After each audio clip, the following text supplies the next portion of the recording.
is time. Happy 2-year anniversary. Happy birthday to us. It's Midnight Chat Ganja Guru. How's it going, sir? Man, I was going to come in here singing the New Year's theme or the anthem for it, and I was like, man, I've sung that so drunk so many times I forgot the lyrics. You really forgot the lyrics? I don't even know what the lyrics are. I just know there's a bunch of lyrics noise. for what? I know it just goes da da da da da da da. That's it. That's all I got. That's all I got. Take a shit after Dude, that. I swear to God, I thought there was so much more to that, and there's not a fucking thing. I got shit, bro. I got shit. No, people, Anyway. yes. I don't even know what to say at this point, man. It's been 2 fucking years officially now. 2 years, Ganja Guru. Isn't it crazy, man? Not really, man. I've been fucking working my ass off with you this whole time, so it's not crazy for me. Oh, and then Ellen, it's been a year and a half since we known you. I mean, you kind of joined pretty much right in the small bit there, a long time ago. I joined right in the summer of last year, about May-ish, so it's been about a year and a half. Yeah, and then Allie, she made her first thumbnail thing ever with the 90s. Catch that Pokemon. Yeah. Yeah, but I mean, no, like Allie's been here from the very beginning too. It's fucking crazy. Well, damn. I was making fun of Allie's face. Oh my god, guys. Hello. Oh my god. She got that stank face going on. Like, fuck you, then, God. Fine, whatever. I'm afraid to kind of talk to her because she got that whole like Sith Lord getup right now. I can barely see her neck. It's all just a black outfit. Turtleneck. Okay. At this point, I can do a compilation of all the times Ganja made fun of her outfits. It's gonna be a 10-minute part of the video. Hey man, she's like fucking what's her name from the prequels, Padme Amidala. Every time we see Allie, she got a new outfit. Don't correct him. Don't correct him. Don't you over here all night. I think you said Abagaba or something like that. I like clothes. I buy a lot of clothes. Like. Oh, that's unfortunate. But no, man. If y'all keep track of the shows, you know I've worn the Midnight Chat texture about like maybe 300 times at this point. Exactly. And hey, and you know what? Who knows if I'm wearing it right now? But you guys saw me in public and in New York, and I wasn't wearing it. But I'm gonna be wearing that shit next year. I'm gonna have a fucking MCA hat, and an MCA coffee mug, MCA. It's gonna be MCA on MCA, man. And I've been wearing a green shirt for the entire time. And with bird shit on the shoulder, so you know Penelope's around. Can't see shit. Can't say shit, can't see shit. And then over here, the DT chat, by the way, the Double Toast chat's been going on with us since the very beginning, too. I mean, one of our very first episodes that was so Thank you, Ruthless. Should all old acquaintance be forgot? Never thought upon the flames of love. Man, fuck that shit. That's wild. And that fucking gift fucked you up. Hola, hello, hi. No, the gift didn't fuck me up. I just continued reading, and I was like, wow, that's why we sing it drunk. New I don't even know what song you're Should singing. old acquaintance be forgotten, never brought to mind? Should old acquaintance be forgotten, old lang syne? How about fuck the entire thing? Who gives a balls? Like, I fucking hate that shit. Old lang syne, is that English? Like, that's old English, I think, man. Probably. That shit has no meaning for us today. Like, why is that still sung? Old lang ass syne? The fuck? I really that just proves to you that New Year's is a holiday built around getting fucked up because everyone sings that song for near, I think, 80 years now. So we've been doing this celebration of New Year's now in New York. Mm-hmm. And for every year, no one has called that out. That is how shit-faced people are by the midnight. They get the first 2 lyrics and then hum the rest. They hum the rest. And who is the actual person that is sober? It's probably Allie. That sings the whole lyrics correctly. I mean, I don't know. Lyrics. I don't know lyrics either, and I'm sober as fuck. But like, that's the thing. I don't The give real a version, the drunk version. I don't even know why the fuck. By the way, I'm looking at the YouTube chat, by the way, too. I don't know what happened, man. Hopefully everything's cool. But yeah, he's saying that his ears just got butt fucked. So either your ears are having a great New Year's fucking weekend or very, very bad. It depends on the orientation, I guess. Are you seeing Call Me Maybe recently? Man, it's called Call Me By Your Name. God damn. I don't respect that movie enough to call it by its title, y'all. You're going to call it by a Carly Rae Jepsen song, so people look this up going, what the fuck are you talking about? Well, you better pull that shit up, Allie. I feel like we would get copyrighted too. Call Me Maybe. Call Me Maybe. No, I don't want to listen to that shit. Oh, man, poor Alan. Alan hates anything that's good, okay? That song's fucking That song amazing. is trash. That Don't you tell me I hate beautiful. anything that's good. Oh, my Man, God. that song is not good. Nick, stop lying to yourself, dude. Man, that song's okay. Fuck you, Dijon. Oh, yeah. Dejan's a fucking asshole. Oh, Hey, what man. you He say, fucked man? up What first, you though. think you did off of you? Shit. I love how they make fun of you for wearing the same shirt, but I've literally not deviated from my color in over a year straight. But Nobody yeah, man. notices. I mean, I don't know. I noticed. I remember that's one of the first things I asked you. Once I got scared to ask you, I was like, "Hey, Alan, really quick, dude. Just want to ask you, do you have a lot of green shirts, or you wear the same fucking one every day? Like, why the fuck do you wear?" And then, there's reasons behind it. But yeah, I like it, and it's a uniform. It's part of who Did you ever are. get the answer? Is there a lot of green shirts in this closet, or did that just hang out there? Yeah, I got like 3. Hey, I had to earn that shit. Now everybody knows. God damn it. No, damn right. One time I was just chilling, I was hanging out, and I got a call from Nick, and it's Nick and Allie, and they're like, "Turn on your webcam, Alan. Turn on your webcam." I'm like, "Okay, let me turn it on," and they burst out laughing. I'm like, "What's going on?" I thought something was behind me. Like, "Oh man, we're making a joke that we need a Kevin Smith on the MCA." Like, we have somebody, Alan, who wears the exact same outfit every fucking time. Yeah, man, it's fucking crazy. But I'm looking over here in the YouTube chat too. DT chat's doing great. YouTube chat's doing as amazing as they typically do. Just fucking writing a shitload of stuff. Bushmaster is up there, awesome. Like Kaibosh coming back and everything to the chat and the DT chat as well. So Thank you, Chris. yeah, Chris Brown over there, not beating up fucking Rihanna. I know that joke is weird as shit, but it's like, and it's stupid. It's the same old thing over and over again. But it's weird to just say nonchalantly, "Oh, Chris Brown's in our chat." Like, it's just people. It's a screen name. Chris We're Brown part of doesn't his actually watch us. we're part of his probation. Like, he's got to watch a YouTube broadcast every 5 minutes, and he chose us. You just say Chose us? probation? Like, I just He heard chose the us.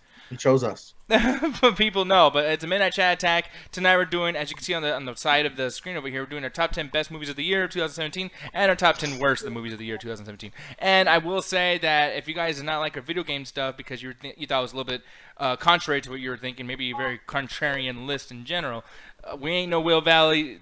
Games is a situation that's a little weird, okay? But this you might agree with, and I actually want to see your guys' choices as well. So maybe throughout the show, let us know what movies you've been watching lately that you fucking hated, and what movies that you fucking loved. But aside from that, we're gonna get some people into the chat at some point tonight during the show. So when you get into the chat, Alan, why don't you tell the people in what ways we can actually get them into the Google Hangouts call, sir? Okay, so if you're on the DT chat, just simply PM me, Ganja, or Ali, and we'll send you a link to the show. You pop in. If you're on the YouTube side, find us on Facebook, send us a PM through the Facebook Messenger. We'll do the link, you pop in, where you have to follow a few rules. Oh, yes, and them rules, Ganja Guru, why don't you tell these beautiful people about the motherfucking rules? Man, I've been telling you guys for 2 years now, if you still ain't get it, you a fucking dumbass on ungodly proportions. For example, guys, rule number 1, newcomers, join the call first. We're all about those new, fresh-smelling faces like that dude on the YouTube channel. I can't pronounce your name, but I know you are. You got that red in your logo. It's enjoyable. And for you guys now in the DT chat who are trying to join off for the top 10 list, please let the new people join on first because we're all about those new, fresh-smelling faces, and we want you to see those guys for the New Year's. You know what I'm saying? Rule number 2, do not talk over each other or make weird Congoliga sounds because this is not the type of chat for that. And it just ruins audio quality and sounding for later. Rule number 3, please no nudity, folks. We know it is New Year's, and we know Adrian is drinking in the chat, but both of you keep the titty in there till the New Year's Day because we don't got a show then. So please, folks, no nudity. Rule number 4, do not give anyone else the link. We have a planned show, and that who comes on for certain topics or certain segments. So you hand out the link to anyone else, we kick you and their dumbass for clicking it. Rule number 5, read the rules, and Alley Girl, I hope your mother is in there. Don't be a mean person. Oh, God that's so sweet. You know, it's going to be New Year soon, too. You know, we can't be having everyone cuss and things like that, okay? We can't be... Let's try to do the whole... Fuck that. Wow. Well, there goes that, ladies and gentlemen. Like, you know, I was actually gonna try to do the whole show without cussing. By the way, I was actually gonna do that. Fucking shit. I was gonna show off in front of everybody. Hey, man, look at me. I can be professional. You know, Like I said, I'm not doing that unless I can get Allie's mother to do a cuss word on the show live on air. I think, but That'll never happen. Now, if that is part of the deal, I will try not to cuss a whole episode. But Allie, I don't think your mom's down with that issue. No, she isn't. See? I'm looking at Ruthless in the chat is saying, since Milo ain't here, pull a titty out. Just, you know, not during the show. he should Can we just change rules? a little asterisk right there. I know, What like, rule is it that no nudity number 3? Can we just change that to don't pull a titty out? dude, we should just don't pull a titty out. Like, I wish we could have like a verbal or something I don't like know. audible. I feel like people be like, "Oh, I didn't pull a titty out, but you showed us your clit." No, No, hey, that's man. Wow, don't be saying clit just so nonchalantly. By the way, go out of their way to not. Oh man, dude, you gotta build up to the clit. You can't just start like saying it like that. I should have had some, floor play with it before I dropped that Some joke foreplay, on yeah. you. I think you say forepay. I was like, no, don't talk about paying for sex again. God damn it. Oh, one time, Nick, one time. Oh no, he's never done it. By the way, he's joking people. Let's not get that. Out there. he's No, not. I'm joking. I really haven't done that. Yeah, of course. No. Okay. Oh look, man, Adrian in the Fuck chat you, over here Birdman. just saying, She's saying Nick can't go 5 minutes without cussing. Actually, no, Allie, why don't you tell them about me going 5 minutes without cussing? 10 minutes, in fact, with your mom, where I was, and then she hasn't even cussed for me. That was the deal. Yeah, Allie, lie to us. Yeah. Hey, you better bring that up to her again. I mean, he technically did last. That's what she said. My mom technically did say a curse word. It was damn.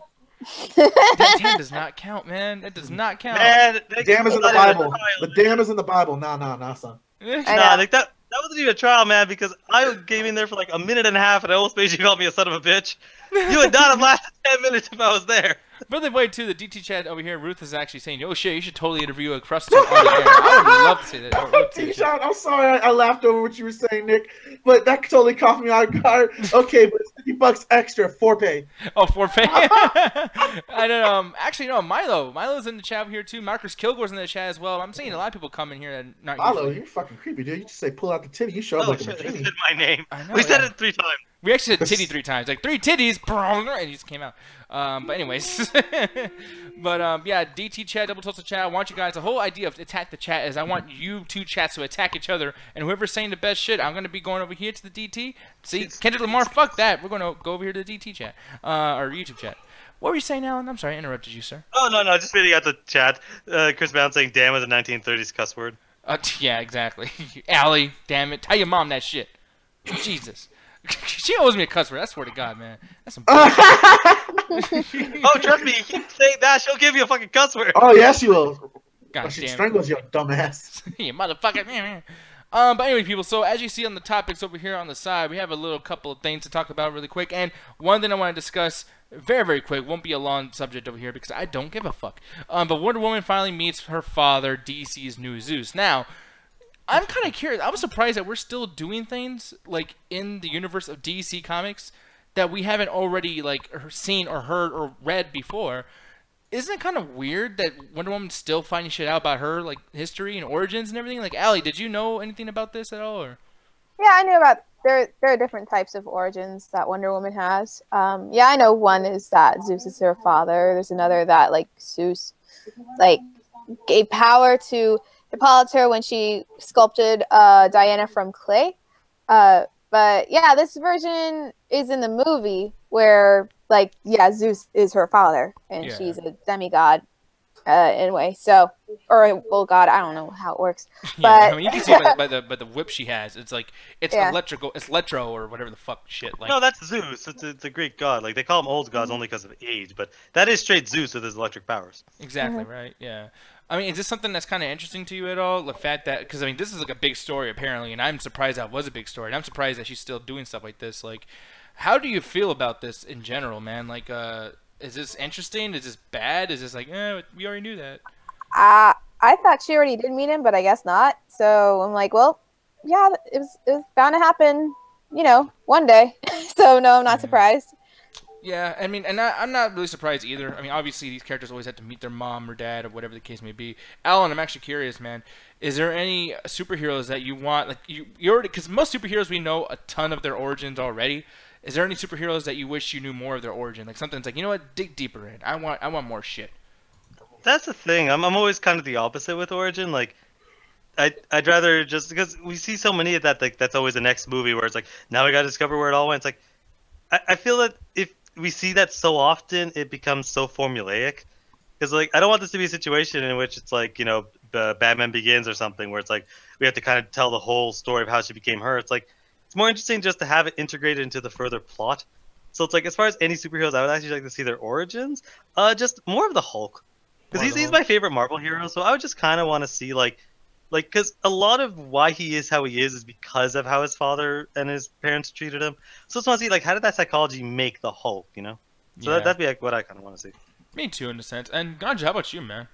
What's up? Is there any characters' origins that you already know a lot about?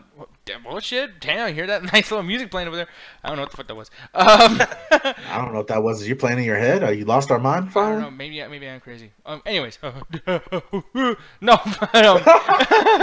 No, but like when it comes to like this stuff, when it comes to the comic books, I'm very uninterested because me and Ali talks about all the time. I'm a huge Marvel fan. I read Marvel comic books. I was into the Marvel heroes. I give two shits when it comes to DC, honestly. I'm more of a fan of the movies than I am the comic books or any of the extra lore that comes out of that.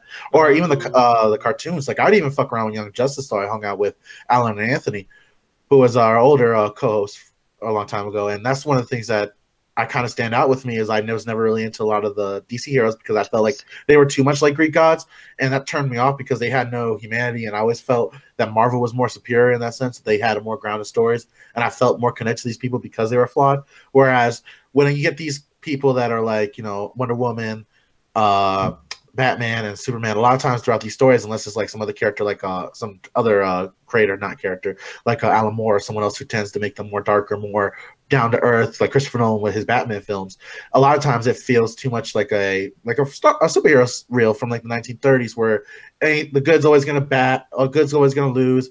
Bad people are bad people. There's no gray area between. And I feel like Marvel's always done more of a gray area when it comes to their heroes. So when it comes to like her meeting her father, I feel no interest because I feel like this is also something that they're getting the bottom of the barrel because they've done everything pretty much when it comes to these stories.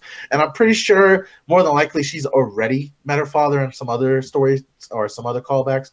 So as far as I'm concerned, I'm not really interested in Dijon. Yes, they have drinking problems like real people. Yeah, and then I'm looking over here too in the chat, and Chris Brown, this gif or whatever of the pottery scene. Oh yeah. Yep, absolutely. The guy honestly, that's basically how it happened. Pretty much, yeah. And that's the thing too. Like a big person that's really into comic books and superhero stuff, etc. Allie, once again, I'm asking you. Same question. Like, is there any superheroes that you wish you could dive more into their origins at all? I mean, I feel like I've already gotten, like, all the superheroes I'm into, we've gotten more than enough material of stuff that we could read or even watch to see more of their origins. So I don't really feel like I'm lacking in any character. I feel like I have enough source material. Yeah. So, no. And I feel the same way. For me, I mean, if I had to, I would. I mean, God, I know I asked the question and everything, but for me, I kind of want to like just go back and turn into a serial killer thing or like a horror movie thing, whatever the fuck. Like, I want more from like a Freddy Krueger-ish, maybe even Spawn. Spawn's a comic book in a sense, and I would love to see more of Spawn's like. Oh, fuck you! What are you laughing about, you son of a bitch? Spawn's great. Sure. Sure. Like, okay, so you guys don't find his origins to be a little like, no, we need to see more of his origins. Nothing. No. Not that in a sense, because like it's one of those things I've always said formulaic, and it's like from what little I know about Spawn, I feel like they're just gonna do the whole. Well, he's a fucking he got his powers from a deal from the devil or some shit similar to Ghost Rider. Let's just do what worked before, and it's just like that's always my problem with full origin story movies, where it's like. Do something where it's a mix. Tell a Spawn story that happens so will be connected with the origin, and it's just like they're never gonna do that. Yeah, no, but I don't know, man. We'll see what happens with this particular story and everything. I hope that maybe there's something like a twist to it. Like maybe Zeus is an asshole. Maybe Zeus is. Of course, Zeus is an asshole. He's a Greek god. He rapes. Most of his kids come from rape. And he's the nice one. Yeah. Yeah. So we'll see what happens with that. But people moving on. This shit. Now this guy's a fucking superhero. Florida man beats up a fucking ATM for giving him too much cash. How the fuck is he a hero? Hey, Florida man does a lot, man. Retard. He has a subreddit, Florida man. Look it up. For real? Like, there's a subreddit called Florida Man, and everyone's taking the idea where they say Florida Man does this, and just turn the idea of Florida Man into a hero. So if you just type in, like, Florida Man subreddit, you'll just see all these news stories of Florida Man. Like, random people just call Florida Man doing random shit. That sounds about right. As a Florida man myself, I know of the chaos down there. And just in case everyone's wondering, that's not me. Yeah. Now that looks like Jared Leto. Yeah, No shit, it does. First of all, that looks like Jared Leto. Second of all, you have way much of a good boy haircut than that. Yeah. The motherfucker looks like Babyface from fucking Punisher. Like the what's Babyface? You mean Jigsaw, man? Well, Jigsaw, but they call him like everyone. What's that one dude, the fat cop? He's like, oh, Babyface, like pretty boy. He keeps calling him like compliments. I think you're confusing Babyface with Babyface from the Disaster Artist. Yeah, I think you're confusing the movie, sir. Well, you know what? The both actors were just as fucking bad. So hey, like. That's Nick, Punisher. why you tell my references apart, Nick? Fuck Why? the Punisher! That movie was worse than Disaster Artist. Or this, You mean show? Whatever. So, anyways, hey people. So I'm about to break Alan's machine for $5,000 fucking dollars because apparently this dude, I don't know how you do this too, but like I guess the ATM just in damages, it was $5,000 in damages to the Wells Fargo ATM, and I'm thinking like, what did you do? no, but here's the thing though. How do you do $5,000 worth of damage, and how much does the ATM cost? Like what? It's like only $2,500 at the most, right? Like it can't be $5,000. It depends on if he damaged it beyond repair and damage. Like, what did he do? Drive a truck into it? Like, does it say how he damaged it? All right, I'm reading into it right now.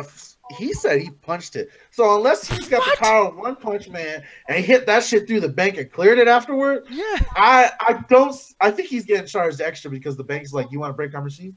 Fuck you, $5,000. You know what, Nick? Go back to your earlier question. I want to see this guy's origin story. Yeah, no, exactly. Because the thing is, and here's the reason, by the way, I love this article because it just puts it straight up. The reason it gave him too much money. Like, okay, like in what sense? Did it accidentally give him too much money where he couldn't pay a bill or something and he got mad? Like, man, we need to have a comic book on this guy. I know. No question. When it comes to this fool hitting the machine for getting extra money, was it he mad because the machine gave him extra of what came out of his bank account? So he was like, man, I didn't want $500. The strip club's gonna take the rest of $200. Bah! Or was it something like he got extra money from the bank because the machine fucked up? And if that was the case, why didn't you take the money and run as fast as you fucking possibly can to your car? Yeah, I mean, apparently the situation too over here is that he said he was in a hurry for work, and that's why he punched it. Which, by the way, I don't know if that makes a difference. Like, I don't know what the fuck. Like,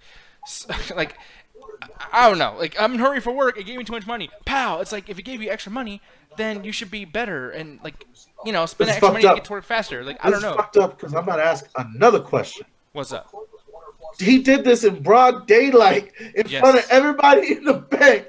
He just Hulk punched through this fucking machine, and nobody got a World Star video out of that. And dude, out of all Florida, man. No, that's my point. This is Florida. They record you taking a shit for no reason in the state. They will record you swimming randomly because they're gonna put that on promotion videos. There's cameras everywhere in Florida. Nobody got live footage of this shit. And Penelope is a gangsta ass bird. You know she would do that shit. Get the hell out of that bill, man. I've had that happen.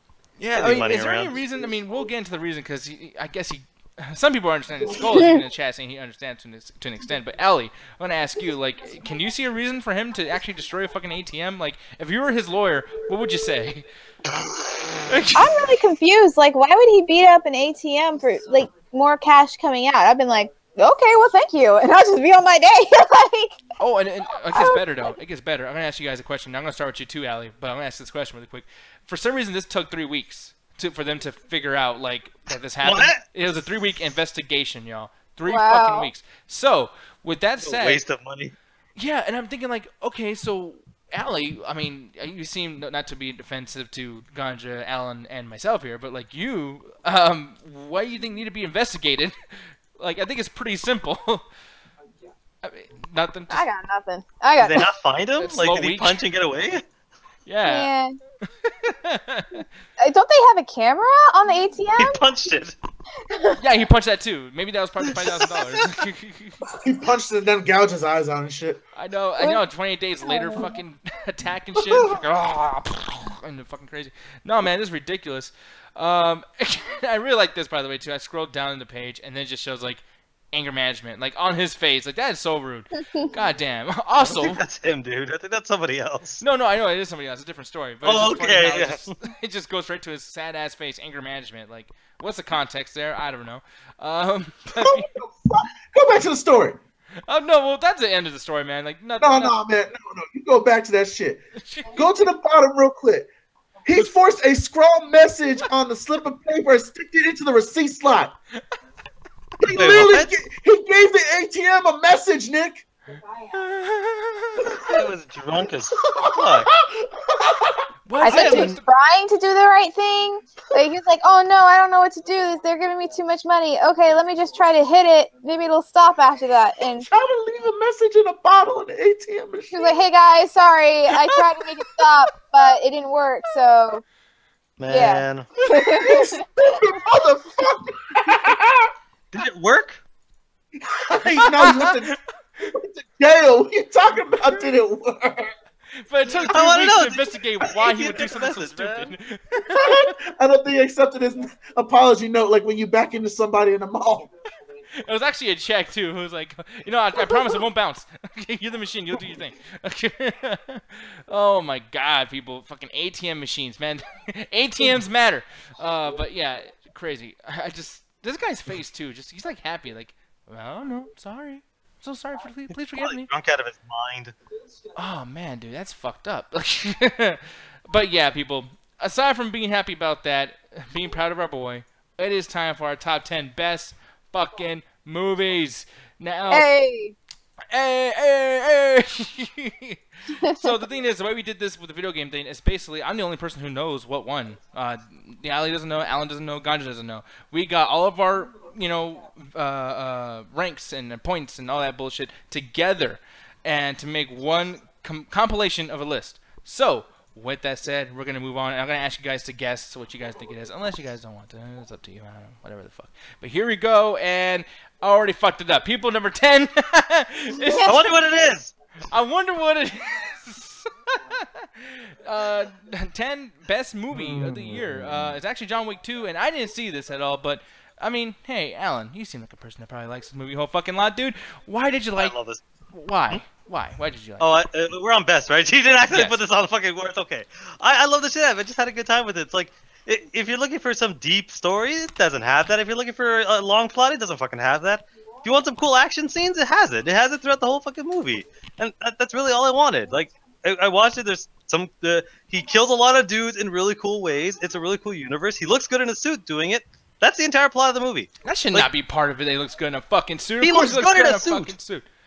Like, this scene is hilarious. And I remember, like, there's a scene right now where they're just walking and trying to shoot each other, and they're walking through fucking people, and no one's noticing. And when someone asked the director, why'd you make that scene? He's like, yeah, we were filming this shit in New York, and one of our cameramen fell over, and nobody gave a shit, and started walking around. And the director's like, made a joke like saying, we could have a gunfight here and no one would notice. So that was the entire inspiration for the gunfight scene, where nobody notices the bullets flying. Oh, but they have silencers or something. Okay. They had silencers, obviously, but no one's noticing the bullets on the walls, because it's like, yeah, they're fucking New York in that scene. It's like, yeah, no one fucking notices shit. They're just going their daily commute. That's honestly like why I hate New York. And that's a nice looking New York. That is so not New York. That's a beautiful fucking New York. I don't know if this area is, but like the inspiration was when they were filming in New York. But yeah, like the choreography is great. The plot is simple enough, and there's a lot of dudes for him to shoot. So it's like it's a short movie. If you just go into it expecting some cool action scenes, you're gonna get a lot of fun out of it. Yeah, man. By the way, I just want to say, like, MK Homoro, I don't know how to say Mortal this. Kombat. Yeah, Mortal Kombat. That's what I'm going to call it. Mortal Kombat. No, thanks for watching everything, too. Edward's in the chat, too. Eddie Hendricks. Welcome, buddy. Wesley is actually in the Double Toasted chat room over here, too. Wait, what the fuck's going on up there? Alabama was No about... fucking idea. Oh, man. Oh, no. What'd you do, boy? What'd you do, bro? What are you doing? No. What are you doing? No. No. Oh! God! Does that guy have a broken arm or something? Or something wrong with No, his arm? no. What happened was the beer fell perfectly right on the bottom, so it just shot up all the rest of the liquid into his face. Damn. That's a fat man. God, Yeah, he was. Hey, man, he was shotgunning beers already. He should be happy that it did it on his own. He didn't have to force it down his throat. But people, sorry about that little thing there. But okay, so that's number 10. What do you think number 9 is, Ganja? I think it's gonna be some old bullshit that Alan likes. Let's see. Oh. Spider-Man: Homecoming. I made it! Yeah. My shit made the list. Oh, Yeah, I shit, made it man. 9, which means it's only you that liked it, apparently. yeah. No, I like it Hey. too. I like Hey, Spider-Man. first of all, this list I is like not it. just all of our decisions put together, all right? It is a combination of all our lists and the ones who had the best choice, all right? So keep in mind, this is crew vote, not just my vote. And I know I fucked up that word, but Yeah, you you can't did. hang. Yeah, I don't know what the fuck you said. True? True I said vote? it's the truest vote. And Kilgore, happy New Year, Yep. baby. Oh, And and, he's he No, left. okay. And he's gone. But I will say, like, Allie, you, I talked a lot of shit about this movie a lot before it came out because I really hated the trailer. Did it really irritate you that I ended up liking this movie? No, because that always happens. You're like, oh man, this is gonna be crap. And then when it isn't, you're like, oh, okay, that was good. Oh, like, shit. I'm like, like keep talking that crap. Yeah, keep talking, and then you see it, and you're like, yep. Yeah, but at least I watched it, though, and I admitted it. Now, Alan, I know you're probably really pissed off at me because I talked a lot of Oh, shit, too. yeah. Okay, now, I mean, what's your thoughts on Spider-Man: Homecoming, and what are your thoughts about me being Ron as? My thoughts on Homecoming. It's like I said. It does exactly its job. It does a good Spider-Man movie. Introduces a universe. There was nothing to me inherently terrible, but there was nothing inherent for me amazing. It was just a good movie, like right in the middle. I had fun with it. I watched it. I watch it again if someone said, "Hey, let's watch Spider-Man: Homecoming." But I wouldn't even rank it like when I think of the other Spider-Man movies, and I think of even some of the worst ones. There's still moments in there I'll never forget of some of my favorite moments, like Spider-Man 2, the train scene, Spider-Man 3, as stupid as that dance scene is, I'll remember that for the rest of my life. Most of Spider-Man 1. With Spider-Man: Homecoming, I'm like, there's a lot of cool dialogue and some cool visuals, but I can't sit there and be like, what's my favorite part of the movie? I just like the whole movie overall, so I kind of just give it a meh. And you, motherfucker, for giving so much shit. I'm sick of you doing this. You'll spend an hour talking the maddest shit about a fucking trailer, yelling at everybody for liking. You go, how can you like this bullshit? What the fuck is wrong with you? This is just like Transformers. And then you'll come back and be like, oh, man, I like that movie. I thought you were talking about me for a second there, brother. You didn't specify. Oh, man, no, I was yelling at Nick. Okay, and real quick, before you get to Ganja and everything, Marcus, like, and we're probably going to talk more about everyone else's, like, you know, top tens and stuff like that at the very, very end. But what's going on, everybody? Yeah, my boy. But I haven't seen a lot of you lately, man. What is that? I've been busy, but good. Life is good. Nice, man. And I like the shirt, by the way, too. Woody is the shit. I'm sorry, I'm a child, yo. But yeah, man, like, I mean, for you, I mean, I don't know if you have like a top 10 win. We'll get to that way later on or whatever at the end of the show. But when we do that, I was going to ask you, like, do you have any thoughts on Spider-Man: Homecoming? Like, did you like this movie at all, man? I'm kind of with Alan. It was a good movie. It's not one of those, even for Spider-Man, a movie that blew me away compared to like Spider-Man 2 in particularly. It was good. It was a big come up from the last two horrible Spider-Man movies. So this was good. And I'm just hoping that the next one is going to be the Spider-Man movie that really gets me excited. But this was good. No, me too, man. I really love this fucking film. Now, Ganja Guru, this is, I know this is something that you fucking loved. And I was so happy to see Spider-Man done right by you. So any thoughts, man? The thing is, like, I'm a huge Spider-Man fan, and the one thing that I did have a little complaints on that you guys probably seen was like they did reover scenes from like the second one and the first one, but I felt like they did a lot more different with this, especially making him a younger Spider-Man made it a complete difference because I felt like he was really in high school age when it came to like his reaction, how he dealt with people, and I felt like the extras were much more strong in this one. Whereas when you think of the older Spider-Mans, you always think of Andrew Garfield, I forget her name, Kirsten Dunst, and then Tobey Maguire. I forget the other Mary Jane. No, not Mary Jane, but Gwen Stacy, the other character from Amazing Spider-Man. Oh, yeah. But the thing, Emma Stone, thank you, Allie.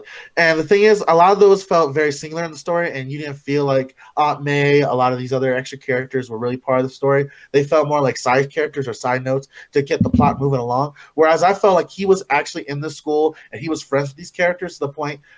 The one thing I disagree with them teasing that, is it Zendaya or Zendaya? I always pronounce her name wrong.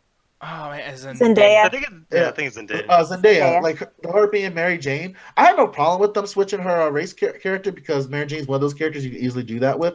And I had a problem with them really withholding that information so the nerds won't lose their shit because the whole movie is being teased and they released it like maybe 5 months before the movie came out that she was Mary Jane. So that whole time, it just feels like you're just watching a half-assed tease, and it just feels like, all right, let's get along with this part movie. But overall, the film does a lot of original stuff, especially when it adds new heroes to the aspects, like having Spider-Man interact with Iron Man as a father figure and as almost a master or a mentor, and him showing how he actually coming up to the Avengers status as a character who's developed a lot of these techniques and these fighting styles under these guys. And I think it's going to show him being more capable in the future movies. But when it comes to this film, like I really think it was like number 3 or number 4 when it comes to my best movie because it captured what Spider-Man is, but like you guys said, it was still a lot of the old stuff, a lot of callbacks to the original series. And I hope with the next Spider-Man film, they do a lot more originality and give me more of the Spider Universe rather than jumping into Avengers stuff right away. Exactly. No, and I completely agree with you there, man. But here we go. So that was our number 9, I believe, on the top 10 best movies of the year for us, at least. So MCA best movies. MCA best movies. Let's see what the next one is. Bow! Kingsman to the Golden Circle. Once again, I didn't see this movie, but Alan, you were just fucking hyped over this goddamn thing. Now, I don't know why. Oh man, because I love the fuck out of the first one. Because the first one was such a surprise for me. Because I like the director Matthew Vaughn. He did Layer Cake.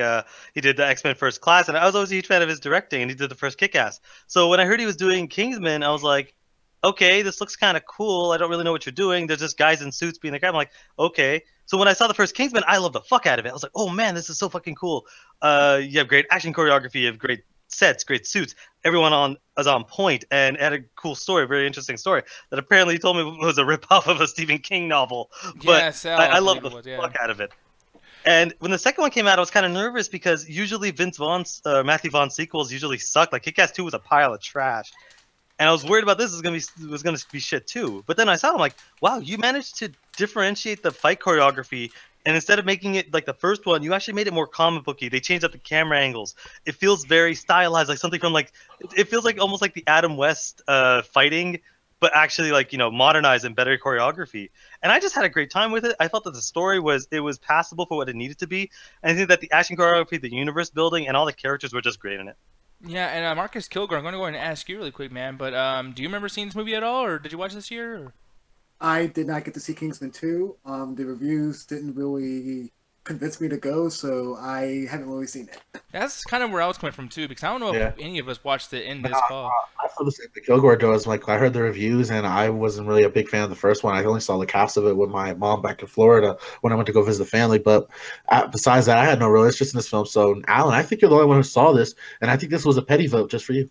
No, it's not a petty Well, vote. it beat Spider-Man, so fuck you. And second of all, I get why the reviews for this were very low, because it's one of those things where if you're not a huge fan of action choreography, it's like John Wick, where it's like you're not really going to be a fan of the movie, because this is what this movie is. It's a lot of cool action scenes with a kind of simplistic plot to drag it along.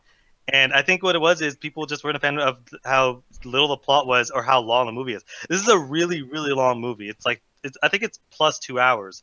So I can imagine people just kind of getting kind of like exhausted. But as somebody that really enjoys action movies, like I watch, foreign action movies all the time, and American stuff.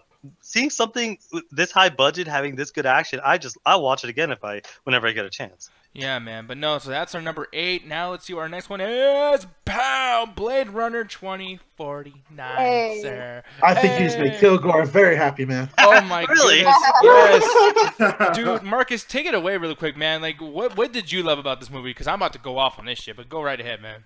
Oh man, this was one of those movies that really surprised me. For a sequel that wasn't really necessary, it was a combination of story and visuals, particularly the visuals especially, that made this movie work. It was like the first half of Blade Runner 2049 was good, the second half for it paid off really well. So it's nice to see smart science fiction again, so that's why this movie's on my top 10 of the year. Yeah, man. No, and me too. Like this is actually one of my top 10, like my personal top 10, and we'll get to that later on too. It's actually really high up there. Yeah. But I love this movie so very fucking much, man. I love. I don't really necessarily like Harrison Ford's character, but I love that they made me care about a character that I previously fucking hated. I really, really despise that first movie. That's actually one of my top 10 worst movies of all time. I hate the first Blade Runner with passion. Yeah, I'm sorry. I just do. I hate that movie. And to see this done the way it was and so well, and even though it was long, it was almost like I still wanted a little tiny bit more. And I hate long movies. I can't stand long movies.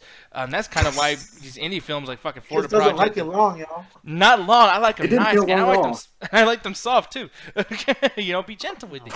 But the thing is like for me, this movie, man, there's something about it, man. Like honestly, I know it's crazy, but like the artificial intelligence romance story with him and the computer thing, that shit got me so like. It affected me, and I'm like, dude, this is a fucking robot. There's no emotion in this emotional storyline, and when things happen that are supposed to trigger a certain emotion from you, the viewer, that shit was so effective. Like, I love that shit. But Ali, Ganja, any of you guys, did you guys watch this movie at all? Oh yeah.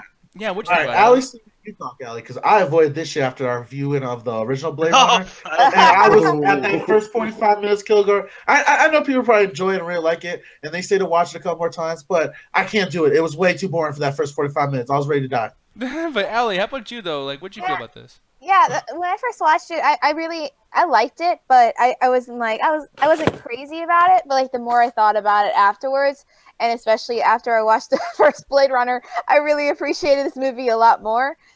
Visually, it's just stunning. If anything, I want to just own this movie and just freeze on almost every frame, just to see how they got the lighting and like the colors and everything, because it was just a beautiful looking movie. The soundtrack's amazing. I always look for visually stunning and like amazing soundtracks in films, so this just knocked it out of the park. And yeah, the first part of it is very slow, but yeah, when it gets going, I feel like it gets really interesting, and it's a different take. And right when you think it's gonna be a typical twist, it turns out like, oh no, it's not what you thought it was. And I'm like, okay, all right, I can see this going somewhere. And the best thing is like it leaves it open to maybe having a sequel. If they don't do it, I totally understand. It can stay on its own, but if they do, I'm really looking forward to it because I think that Ryan Gosling, even though his character was very like kind of straight faced and everything, I still felt for him, and especially Harrison Ford. Man, he's just in a lot of remakes or reboots or whatever lately. But like this one, I feel like he was utilized really well, and it wasn't just for like, oh, hey guys, look, it's from the first movie, but they actually had like a point to the story of him being in it. So definitely, if you love really like the smart sci-fi, this is definitely no-brainer. You should watch it if you haven't already. Yeah, no, this movie is incredible. And really quick, Marcus, I'm gonna do something really quick. Oh my god, I was dying, yo. So really quick, see this? Someone put this in the chat, Marcus. I don't know if you can look at my screen. I'm gonna be looking at it. He's the reverse Wilson. Yeah, so if you can, is there a way to change your camera a little bit so you're more in a square because it's cutting off your face? Yeah, we can't see you, so move it up a little bit. Move it up. How's that? There we go. Perfect. Just so we can see your face. Is that perfect? Yeah, it's good. Aww. No, but I just love that picture that Chris Brown posted. Oh, that shit's hilarious. But we'll move on really quick too. Oh wait, actually no, Alan, you did watch the movie too, didn't you? Yeah, it's one of those things where I kind of get where God's is getting at, because when we watched it during the viewing party, because it's like, oh man, the movie's coming out, let's watch the first one. That's one of the most boring fucking movies I've ever sat through my entire fucking life. So when I heard the sequel was longer, I was like, I'm not gonna watch this shit. Until Nick's like, man, this movie is great. And I was like, wait, what? And Nick's saying this movie's great. I'm like, you like this movie? Blade Runner. You liked Blade Runner. Okay, I guess I'll fucking watch it. And I checked it out, and I remember, like, it's one of those things where I don't remember a lot of the movie, because unfortunately I dozed off, not because of the movie, but because of my own personal thing. But it's one of those things where I'll always give a movie a high rating if I want to rewatch it. If I don't want to watch it again, I'll try to temper my expectation. But I remember watching it going, I'm actually really enjoying this. This is giving me a slow-paced burn, and I love kind of how slow the pace was. I didn't find a single moment of this boring. Like, I want to go back and rewatch it when I have some time, because I just like how interesting the world was. It gave me a lot that the first one never did. It never explored anything. It never showed what it's like just to kind of live a normal life in this world. It was always just a bunch of flash shots. And it was the first one is so fast paced and does nothing in the movie, where this one is slow paced and does so much at every second that I understand though why this is on the top best, because this is one of the best movies of the year. Yeah, man. No, I love this film. I was not expecting that whatsoever. Yeah. But people, here we go. This is number 7.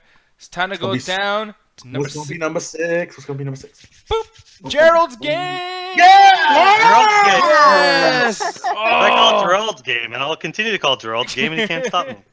No, I love this fucking movie. I just pictured Kermit the Frog. I'm sorry, honey. I'm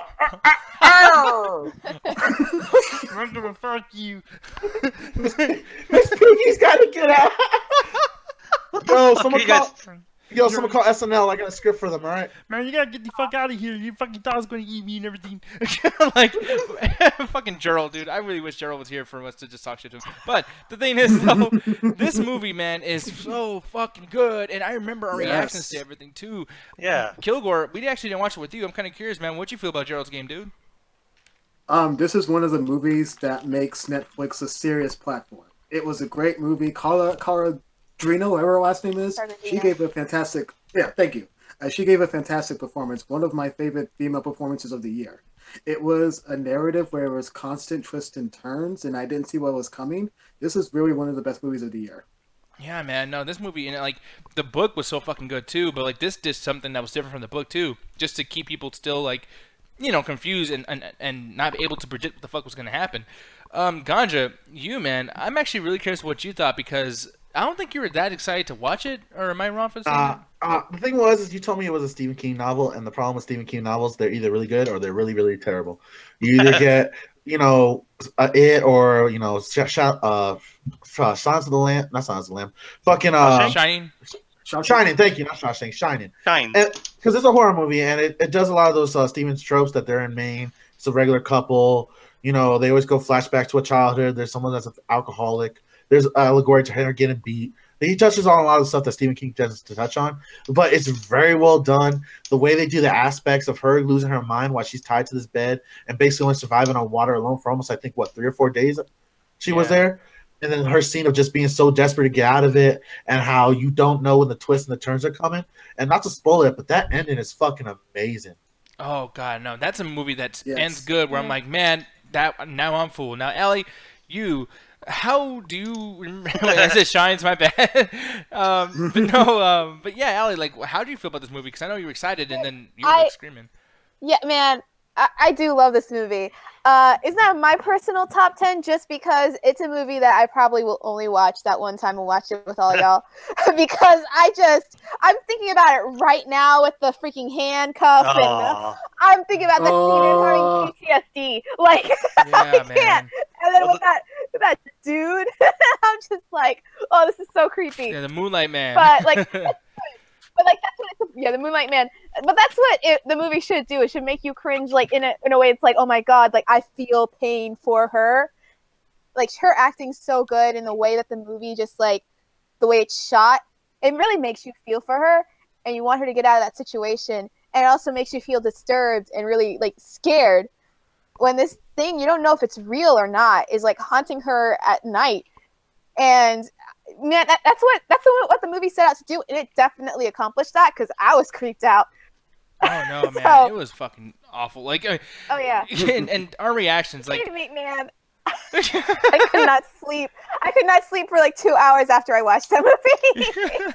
No, yeah, I had bad dreams the next night. I didn't even tell you guys, but I kept dreaming of the Moonlight Man, and yeah, it was fucked up. And like Alan, I'm really curious, man. I mean, I know that you don't like it because it's not really me being curious. But I want to give you a dialogue to have because someone needs to hear the other side of this. We're all freaking out. Like this should be like a #1 for us as far as our reactions go. But you, Alan, why didn't you like this movie?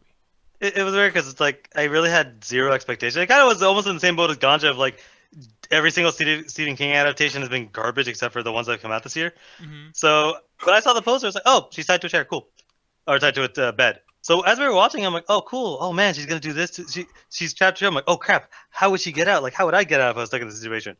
But I felt that the movie focused so much on the psychologist stuff. And when that was happening, I'm like, I don't really – the best I can say is I really didn't care for what she was going through in her head.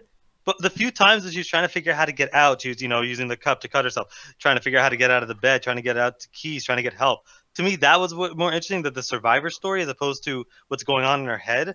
Because when the creepy stuff started happening, I'm like, I don't know. To me, it just didn't faze me. I was like, okay, this is just something that's happening. She's losing her mind. But I felt that it's one of my issues of why I don't really watch a lot of psychological horror. Because I feel like a lot of times it's like they're trying so hard either to break the fourth wall or they're just trying to have some crazy visuals on screen that make no sense so you can sit there and try to think. And I just kind of was honestly bored throughout a lot of it, except for the hand scene, which is a perfect blend of CG and practical effects to make it feel like what it will actually look like if you're fucking tearing your hand open. Yeah, that scene is great. That scene is probably the best scene in the movie, but the rest of it is just kind of her strapped to a bed for it and just kind of her going through her Dr. Phil moments, and it kind of didn't really care that she went through this stuff. I'm like, oh, okay, that's interesting, but I'm just watching a woman tied to a bed for 2 hours or hour and a half, and I kind of just got like, yeah, get on with it. No, I get you, and I mean, to move on from this, I am very curious, like, because I actually thought this was tiresome, my bad. But here we go. It's the 5th one on our top 10 best movies of the year. Here we go. The Florida Project. Oh, I thought this should be higher. That's what she said. Yeah. It didn't get higher than that character. She was high as fuck, and she was, man, I hate that character. I'm sorry, really quick. This woman, this fucking woman, I'm going to put it on screen one more time. She is and that fucking kid, fuck that kid. Like, her and her can go to fucking hell. Oh my god, I hate. The movie starts off with that little, I'm sorry, I know everyone's going to be talking shit like, oh, Nick, come on, they're just being kids.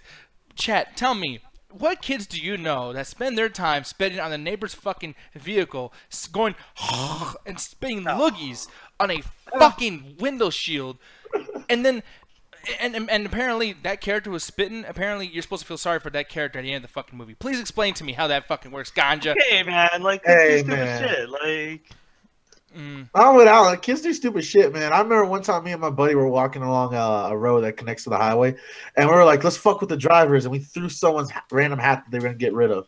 into the middle of the road and it hit someone's car.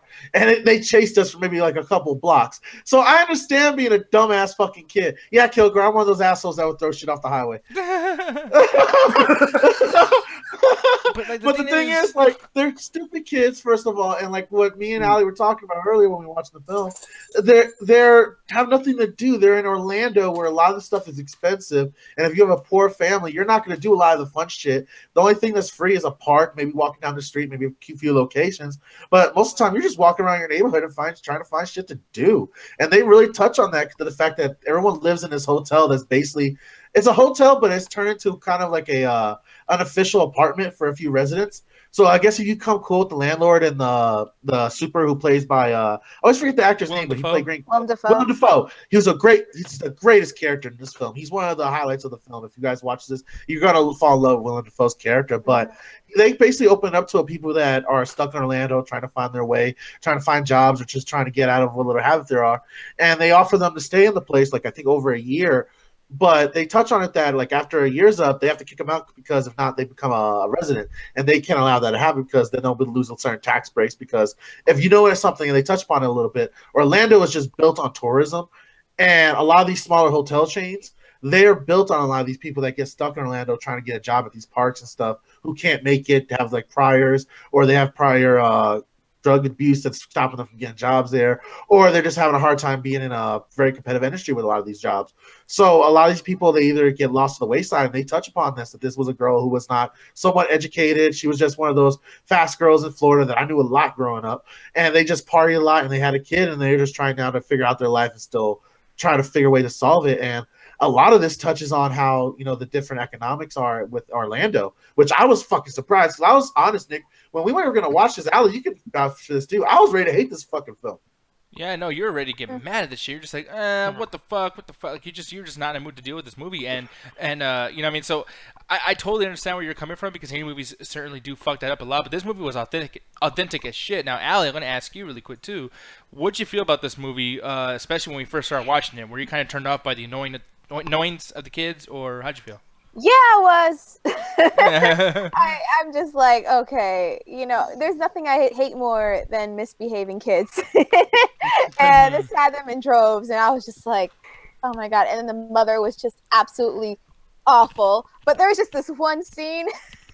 Y'all, I think you know what I'm talking about, Nick. Yeah. The scene where she gets mad at Willem Dafoe, and she does something and sticks to the window. Oh God, that shit was. Man, and Willem Dafoe's face.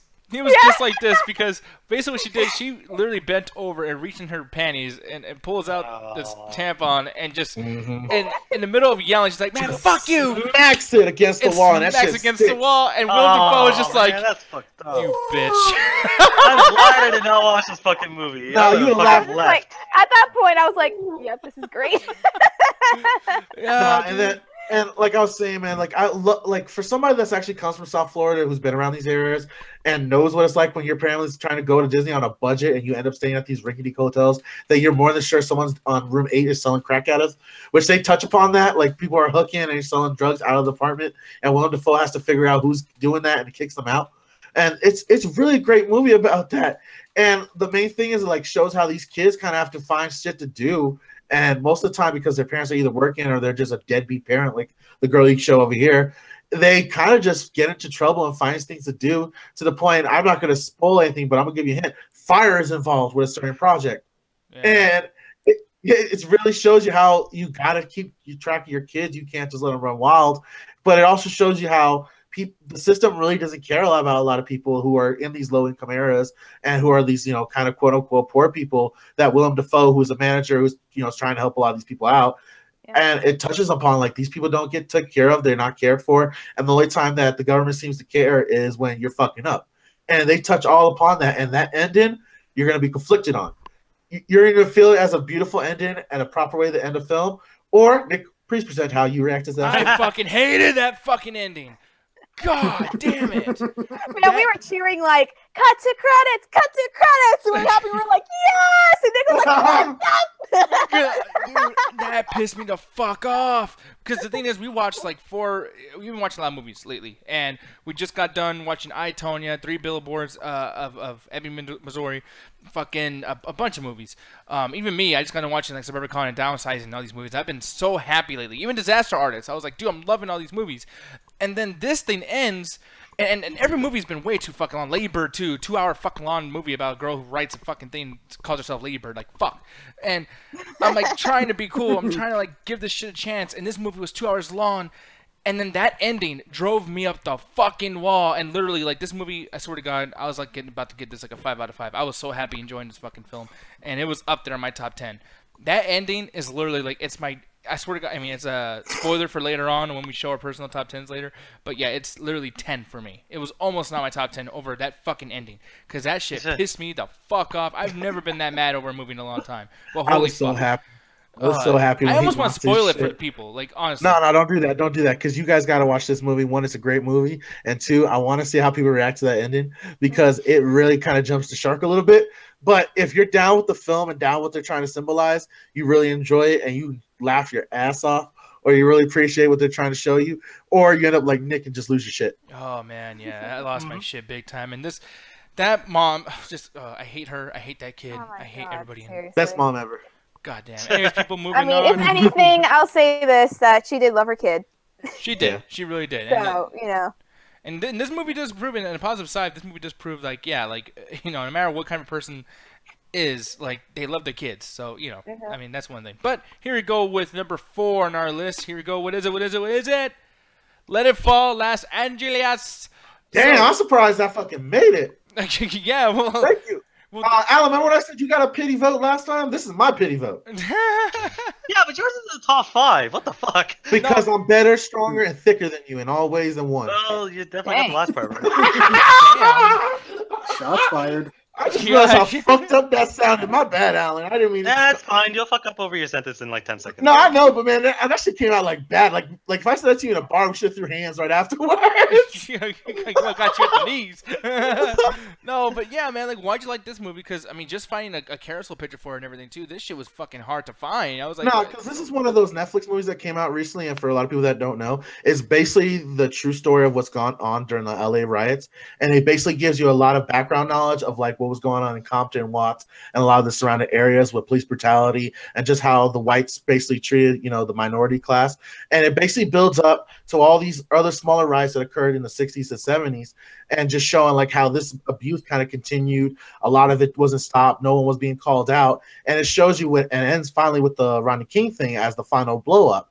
And it shows that a lot of people, when they see the Rodney King trial, they always assume that that's what set off Compton and Watts. But it was actually the final straw for a bigger picture, kind of what happened with Ferguson, when I forget the person who was killed. And I feel sorry about that. I think it was either Eric Garner or there's a lot of big people that have been killed by police. And I know that's terrible, but I can't remember the one that was in Ferguson. And basically what happened there was, if you find out the history of Ferguson, it was basically the same situation. Like Ferguson cops were basically using the minority population to get tax budgets out of, and they were just hassling them and abusing them. And this was like the final straw that had made everyone lose their shit and set shit to fire. And it just goes into like how for like almost 3 to 4 days, it was just chaos in the streets of LA, to the point that they called the National Guard. And they touch on how like a lot of people around that time felt with the guard coming in. They touch on because a lot of people don't know this, that a lot of looters came into the Korean neighborhoods and started robbing the Korean towns, because the one, they were seen as like a hostile force coming in and buying a lot of black property, and 2, they tend to have a lot of better goods and services provided. So a lot of people were looting their stores, and it showed how the Korean town defended themselves during the riots. And I just think it was a great fucking documentary, because they get a lot of people. A lot of my problems with these documentaries is they tend to get maybe historians and a few people that are eyewitnesses. They went out their way to get residents that were around the time who experienced everything from the 60s onwards to the Rodney King trial. They got a lot of people that were big in the case, lawyers and whatnot, and they went out their way to get archived films of what happened. So all this time that you're seeing this stuff go down, they're cutting from like 10 or 15 different news stations and show you what all these cameras are picking up, the different riot scenes, the helicopter images, and they basically go out their way to show you what happened at the scene and what caused all this happen. And I think it's just a great movie, and it just, for a lot of people that don't know what Rodney King or just know the half the story that the media provide, it's a great movie to check out. And it's one of the few documentaries on Netflix that I would say is like, personally, it's a like 3 out of 10 with my best movie out of this year.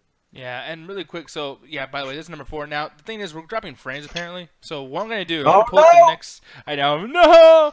I am locally... Still active. Well, no, actually, I'm actually local recording this, by the way, people. So, like, if something does happen and it is super laggy, I'm going to repost this entire show up, and it will be... You won't notice any lag. If anything, it'll actually be better quality than just the stream itself if it wasn't lagging. So, it'll be great. I'll be like, yay! Do that more often. But, aside from that, though...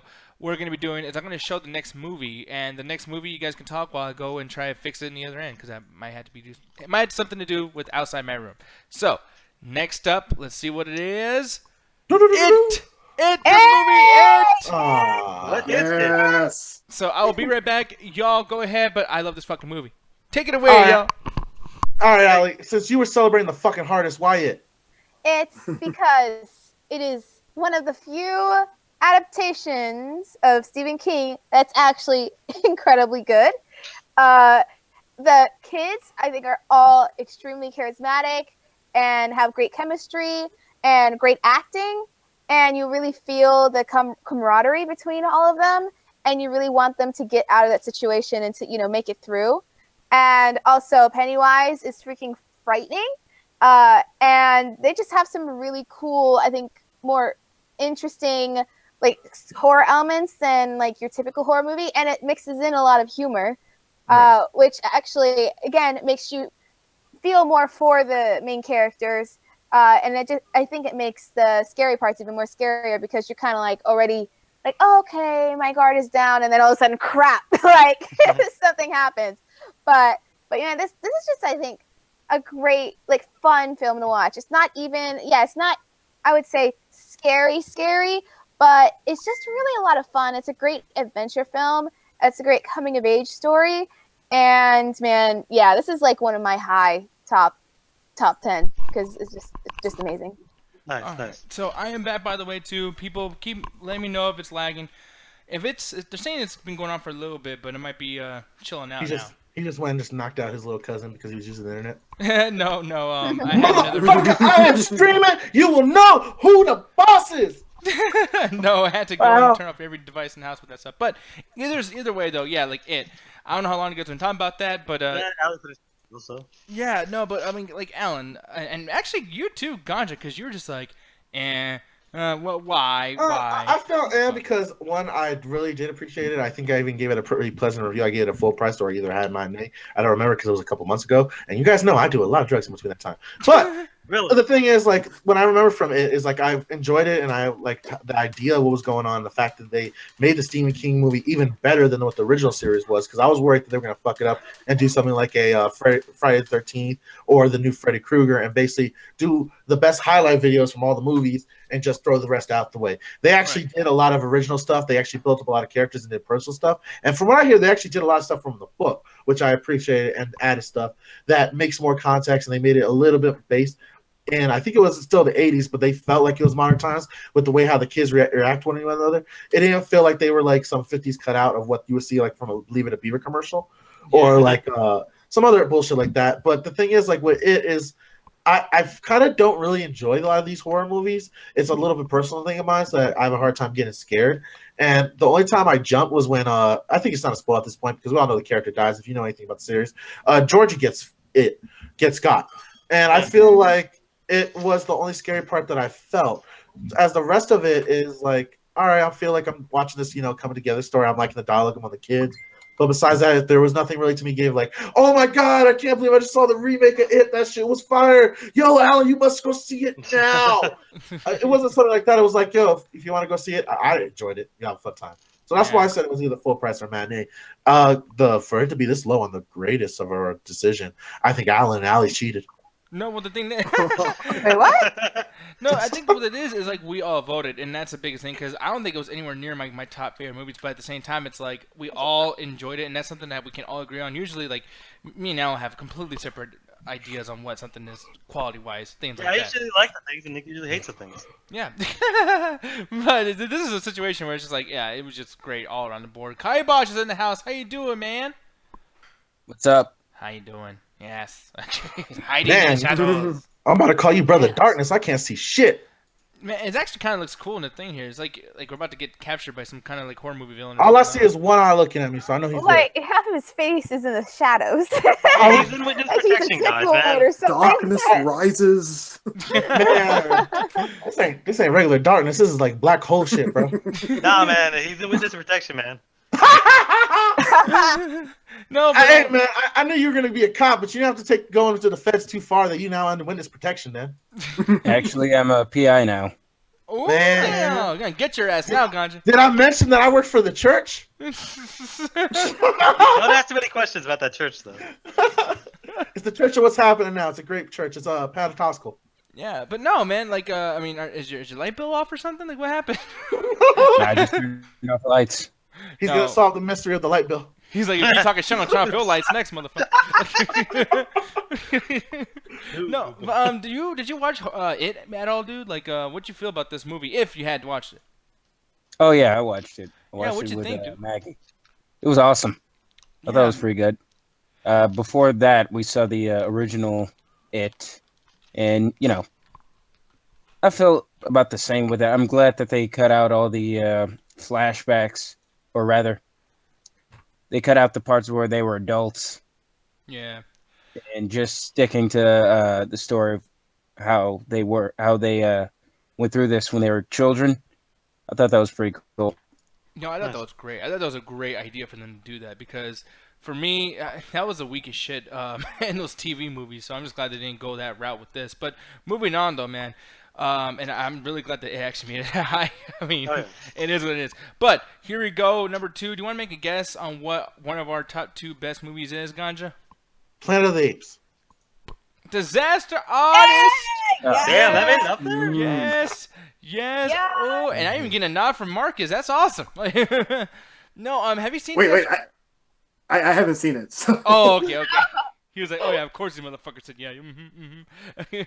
No, but like Allie, I mean, you said yes, dude. Why do you love this movie so much? Man, this movie was just like so funny and it's just so fascinating.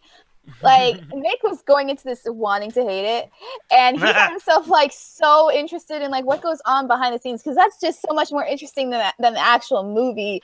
It's just like Tommy Wiseau's character, like just the way he is just so fascinating. And James Franco did an amazing job because I didn't really even see. Like I know he doesn't look exactly like Tommy Wiseau. I mean, who could? But he just embodied him so well that I forgot it was James Franco, and I only saw Tommy Wiseau. And like he just did. It was just so weird. Like you don't know if he's on something, if that's just his natural like person, who he is. But this was just such a joy. Like there was not one part in this movie where I felt like, oh, this dragged, or oh, this wasn't all that great. Like I enjoyed all of it. Like even Dave Franco, even though like it's obvious, you know, they look like brothers, but other than that, like I just really enjoyed the whole cast. And like this is just I can't wait to watch it again. I mean, this really was like you don't even have to watch The Room to really get it. Like you'll get it even if you don't know what the heck The Room is. I mean, it definitely, I feel like you enjoy it a little bit more knowing, like seeing The Room beforehand, and just knowing how much of a train wreck it is. But man, this is enjoyable either way. So I highly suggest. Yeah, more so than enjoying it. Like as for comedic value, this shit made me sad. But like in a good way. Like, I was like, dude, I kind of wish I could take back what I said about Tommy Wiseau. And then when the movie ends, I'm like, no, I fucking despise him and I hope he gets hurt. but aside from that, though, it's like to take it away and just like, what's the character they're building in this movie? And it's like Tommy Wiseau, like he really is like, granted he's a little fucked up and he has ways of taking advantage of people and everything too. But in a sense, he really just wants a friend. Like legitimately just want someone to love him, and it's like that's a crazy story that like really this all kind of revolves around.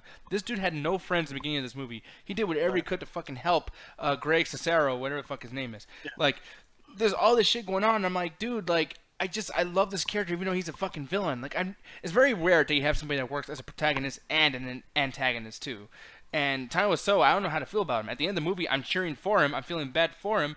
But then I hate him, because when those credits roll, I'm like, this is an actual person, and that actual person fucking sucks. And I hate that guy. And people like him is the reason why I hate movies. But, great fucking character. You know what I mean? I want to meet the real Tommy Wiseau now. Honestly, I really do. I'm like super fascinated with the confusion of this guy and who he is and why no one knows anything about him. But like you, Ganja, what you feel about this, dude? Man, I actually enjoyed the film. One of the things that I was worried about is it was going to be constantly like, hold on, let me pull my chair because it looks like I'm shrinking further and further. But one of the things I was going to say is like I really enjoyed the film because I thought it was going to be a lot of callbacks to other shows my problem with a lot of these films and a lot of these biography films is they take it to a point where you feel like you're just watching the greatest highlight videos and you're not really getting any extra or any background knowledge. And this one I really appreciated because it actually made me appreciate Tom Wiseau to the point is when he got to the final part of the movie, I actually felt bad for him as a person because I seen him be built up as a regular dude, not this, oh, I did not hit Tamak, I did not.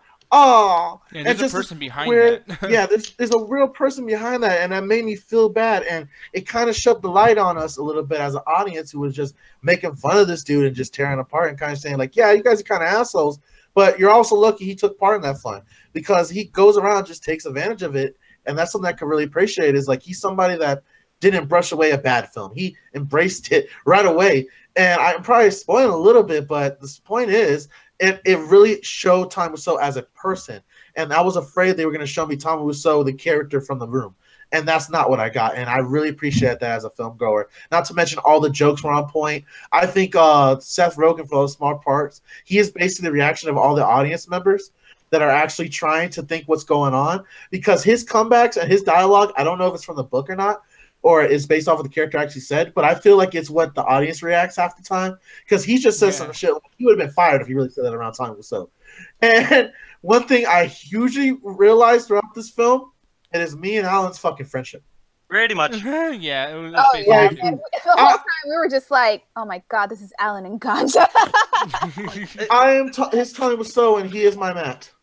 Pretty much. Like it was crazy because like, and I guess I'll jump into what I was thinking about it. Like there are just certain scenes when when Tommy Wiseau was kind of talking to his character, and he's like, "You got to get out of your shell. You got to do this in public."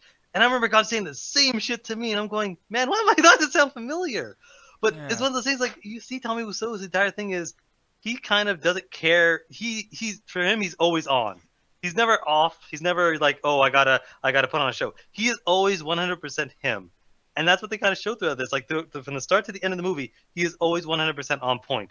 Even if that's fucking crazy, even if he's yelling in a fucking diner to tell somebody to act better, you start to see like he is always 100%. So he's like, if you gave his charisma to anybody, they could rule the world because he's so charismatic with that. And that's kind of what I liked about it because I love watching these biopics. I love watching these stories of people going on to do things. And when you start seeing this life, you start seeing that you're like, The Room makes so much more sense now of why it is the way it is because it's essentially a life story from a character that has no fucking idea what life is. And that's what I really liked about it. And yeah, me and Gunter the whole time we're just like, this is our fucking relationship. Because there are times where nobody can understand Tommy Wiseau and his friend just goes, he means this. And I do that to Ganja all the time. He just talks random shit. And I'm his de facto translator. There's times that I've been severely fucked up, ladies and gentlemen, and he's understanding. We have some weird connection. I don't know what it is, but we're like simpatico. So there's a force bond here.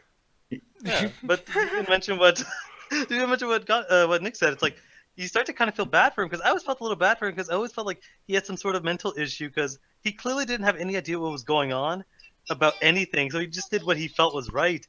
And through the movie, it kind of shows that like he really doesn't know anything about the world around him. Like he's stuck in his own world. So you, in fact, feel bad for him because he's trying to do something that's great, but his mind to his words just don't connect.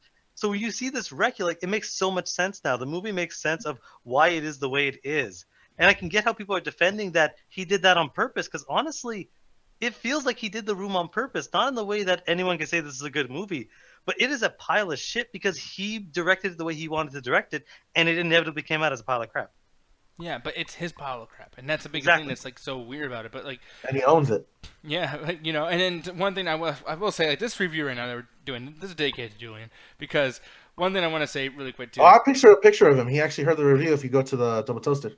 Oh, okay, cool. Because the thing is, oh man, I just looked at it right now. Why'd you show it on the YouTube chat?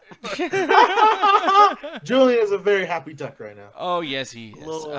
But no, the thing is though with Julian is one thing we always argued with is like, hey man, like this shit was an accident, okay? It wasn't, you know, like, it wasn't meant to be funny. Julian's like, no, dude, he meant to. And the movie tells him that, yes, it was an accident. He didn't think people were going to laugh at it.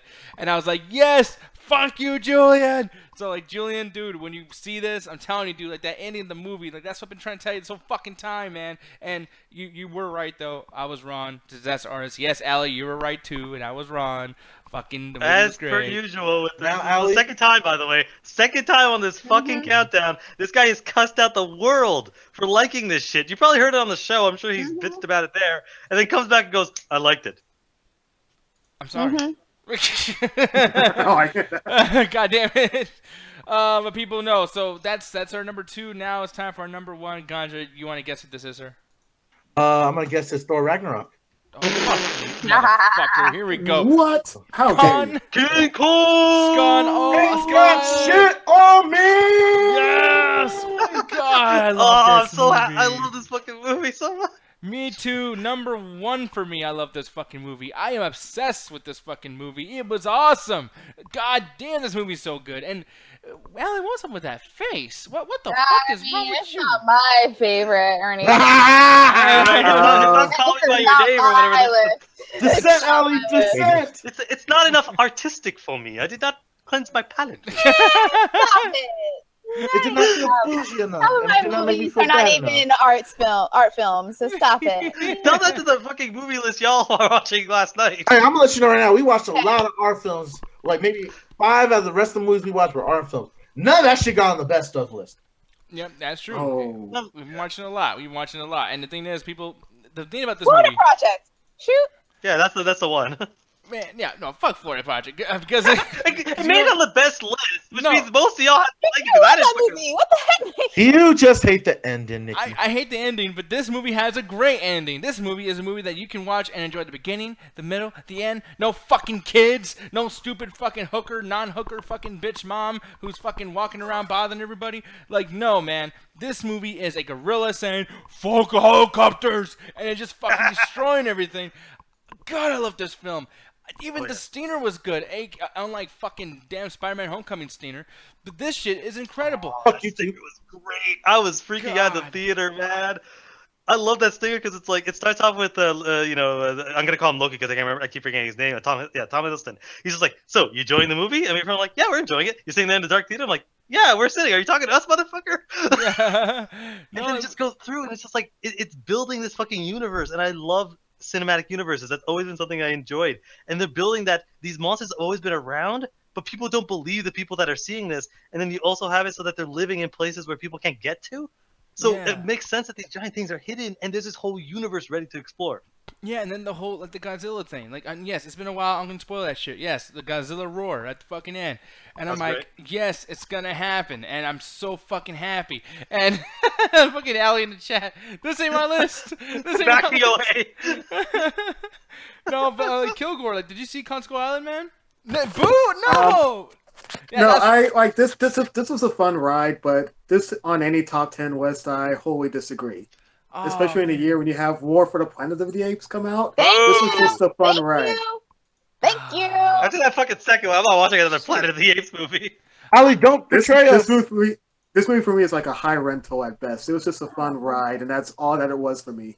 Oh god, that breaks my heart. Nah, but man.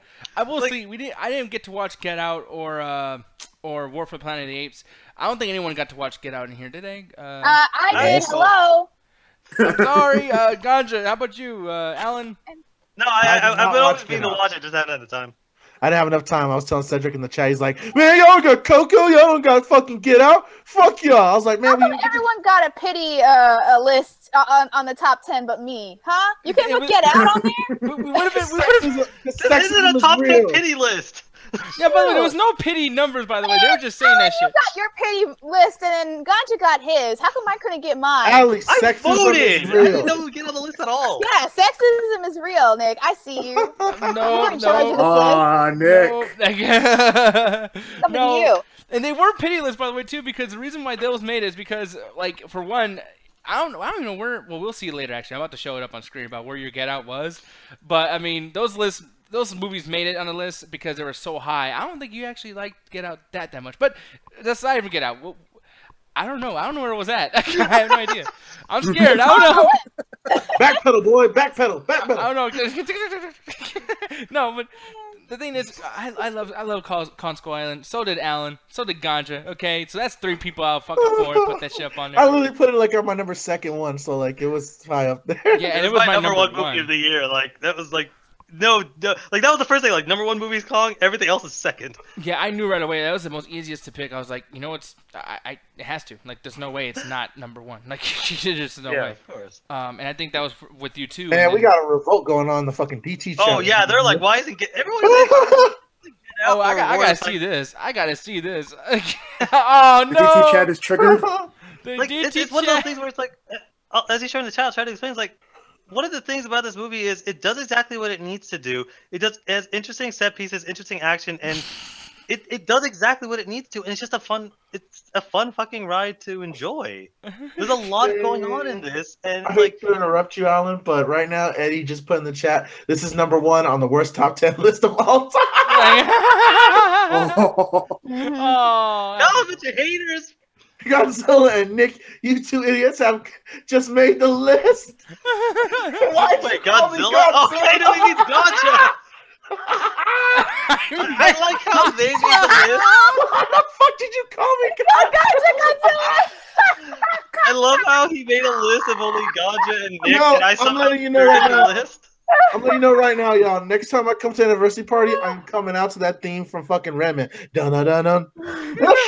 That was a Pink Panther theme. You try that again. I'm not gonna keep doing it because I'm not doing the Pink Panther theme. That was I'm the Pink fucking up. Panther theme. I'm fucked up. Fuck you. That was great. Man, fucking I don't know. Just fucking asshole. No, but you're the asshole who accidentally wrote Godzilla instead of Ganja, you motherfucker. Like, goddamn. Right. Ali, you fucking traitor. Hey, I ain't no traitor. You didn't even put any of the stuff on my list except for like a couple. You're in both chats. Like, that's not my list, B. Dude, this is fucking crazy, man. I thought the video game. Kong Skull Island is first. Like, as first. First. You didn't think, okay, maybe it's like a 4, maybe 5 or something like that. You gotta put this as first? Yeah, we all did. Y'all didn't even, like, consult me on this. Like, to be honest, I didn't think it'd get first either. I thought it'd be like the 2nd or 3rd because most of us. Exactly. Even Alan recognizes that. Okay, No, so but I still think it's one of the best movies to come out this year. I don't care. I'm happy that it's first. Ali, we used our electric college votes to get it elected. All right, This is electoral college vote.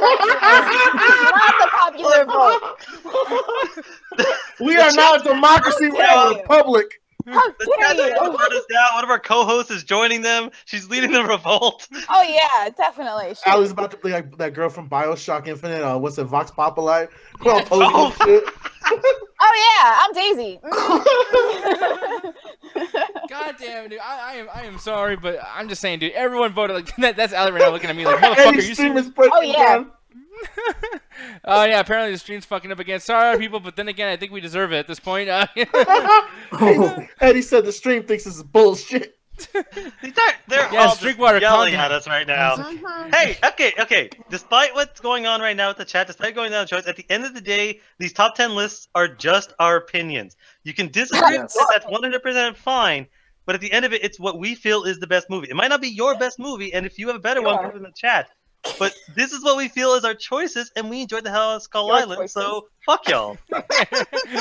Fucking Al, but fuck y'all. I'm not an hour over here. They're trying to make Excited. They're trying to make Ali Wonder Woman in the chat right now. Don't give her a big head. No, damn. The chat, she's leading them against us. God damn it. No, but like that's the thing. I understand everyone's mad. I get that, but then again, it's like I don't care. I don't care at all. Oh, wait till they hear worse. Holy shit, we haven't even. We're halfway through this. I know, yeah, we're not even at the worst yet, but people like, oh man, the worst, they're not gonna like that. But the thing is, like, yeah, man, this movie, I loved it so very much. Alan loved it, Ganja loved it. Ali apparently did not a whole she didn't like this movie a whole lot. I don't know what to say other than like, dude, this movie. Okay, just going through the checkpoints of what makes a great fucking movie, like to go to a movie theater to go see it. Tons of action. Tons of reasons to see this in 3D. Tons of reasons to give this your money to be in the D box so you can feel all the crazy shit. Tons of reasons why to watch this, like whether even if you're watching a bootleg, it looks amazing. Reasons to buy this on Blu-ray. I bought this on Blu-ray after watching it for free on bootleg. Yeah, sorry, I had to do what I gotta do. I watched this on the streaming site. I still bought it afterwards because it was so fucking good. I had to see it again on my fucking 4K TV. Fucking best. And by the way, loved it even more. I fucking love the extras it does on the DVD set or the Blu-ray set. I fucking love the comedy. I love Samuel L. Jackson. I love the unpredictability of it. Like everything. This movie I'm in love with, and I cannot wait for the fucking next one. And I'm sorry. It bothers all of you. But number one. Oh, I'm so scared for what we're about to go into. I'm fucking laughing at the chat still, man. I'm sorry. They're mad too, man. I'm with the chat. Y'all got, yeah, I'm in the chat right now. Cedric is acting like he just lost money and shit. I'm completely baffled, man. Like, did motherfuckers have shit writing on this? Y'all lost some bets. Man, this list is for Ganja, Allen, and Nick. This is not me. You better write that on the list. Like Allie, Ganja, don't Allen, leave our party. and Nick's list only. This does not Come on, man. Just because it got the top slot. What if something else random got the top slot? What if the number 2 slot, whatever that was, I can't remember, got the number 1 slot? Would you still be yelling there? Yes. What? Damn. Well, here we are, people. So we are at. Let me pull it over here. It's loading up. There he goes. Number 1, Consco Island. I am so sorry, people, but it's definitely number 1. But here we go. We're gonna I didn't even like Tom Hiddleston in this movie, and I love Tom Hiddleston. Well, I didn't really like him a whole lot either, but like, why you like him at all? This dude fucking sucks. I fucking love this shit. This is fucking crazy. I don't know why everyone's so bad right now. We love Allie best. Yeah, apparently. Oh, Adrian. Oh, Adrian's only saying that because she's a girl too, man. Oh, fuck that. Like, y'all Thank trying you, to. Adrian. Thank you. People, we're moving on really quick. It's time to get into our top 10 worst. I am scared about what's gonna happen because we just started off, people. We just started off with ended off with our top 1. But here we go. That's our top 1 best. Allie thinks it's probably worse at this point because she's so fucking mad. Yep. But here we go. I'm scared, and it's Death Note. Oh, God. This. I was the only one who watched it. Oh, is the chat gonna argue? Is the chat gonna bitch and say this is the best movie of the fucking year? I hate this fucking movie. I fucking hate this fucking movie. Man, the beginning was kind of cool. Honestly, I like the idea that they're, well, for one, they called Ryuk, or they called Ryuk for some reason. They said his fucking name. Oh, did they pull Ong? Did they pull Ong from Avatar? Yeah. No, they don't even. And then it's funny because they even say instead of Kira, they say Kitra or Kilda something. And the dude, the fucking light who says it, he goes, "Oh man, I think it's Kira something. I think it means killer in Japan." Like what? You're gonna make that joke of like not knowing how to say the shit right, even though the whole fucking thing is based on Kira. Notes like Keikaku means flat or some bullshit. Yeah, it was fucking ridiculous. Looking at the chat. That was quick, man. That was quick, man. That was amazing. Who gotta do a show? Who did that? That was amazing. Oh my god, man. Ruthless in the call here. How you doing, Ruthless? Hey, I'm doing good. How y'all doing? Oh, I'm doing good too. I know your voice is a little messed up there. No, just for Batman, man. Hopefully, I'm hoping Ruthless is not gonna come here and beat my ass. Lately, so you know. Oh, you saying you were sick lately? Yeah, I've been sick for the last week or so. Oh shit. Everyone's been sick. I've been trying to avoid people like the plague with that. No. Yeah. Anyway. Okay. It's okay. I think you and Ruthless are far enough away that you should be fine, Allie. I don't know. The internet's All y'all sick at work, be gone. No, but I will say though, like this movie, I'll say Reek, Death Note. Really not a whole lot to say because everyone, no one's really seen this except for me and Allie. And Allie, what'd you think about this movie, by the way? Allie, because I didn't see it. I never got a chance I thought to you see did this. see it. I know. I wanted to, but I wanted to watch it with you guys. I didn't want to watch it by myself because I probably wouldn't have survived. So we just never got it. We never got a chance to all watch it together. So I was just like, yeah, whatever. Yeah, and Kilgore or not Kilgore, Kilbosh. You saw this actually? Okay, first of all, the name's Kibosh. Oh. Secondly, yes, I did watch this movie. As an anime fan, it offended me. Yeah. Well, I'm glad you actually agree with this. But yeah, man, what was the most offensive thing to you about this? well, ignoring the whitewashing elements of it, just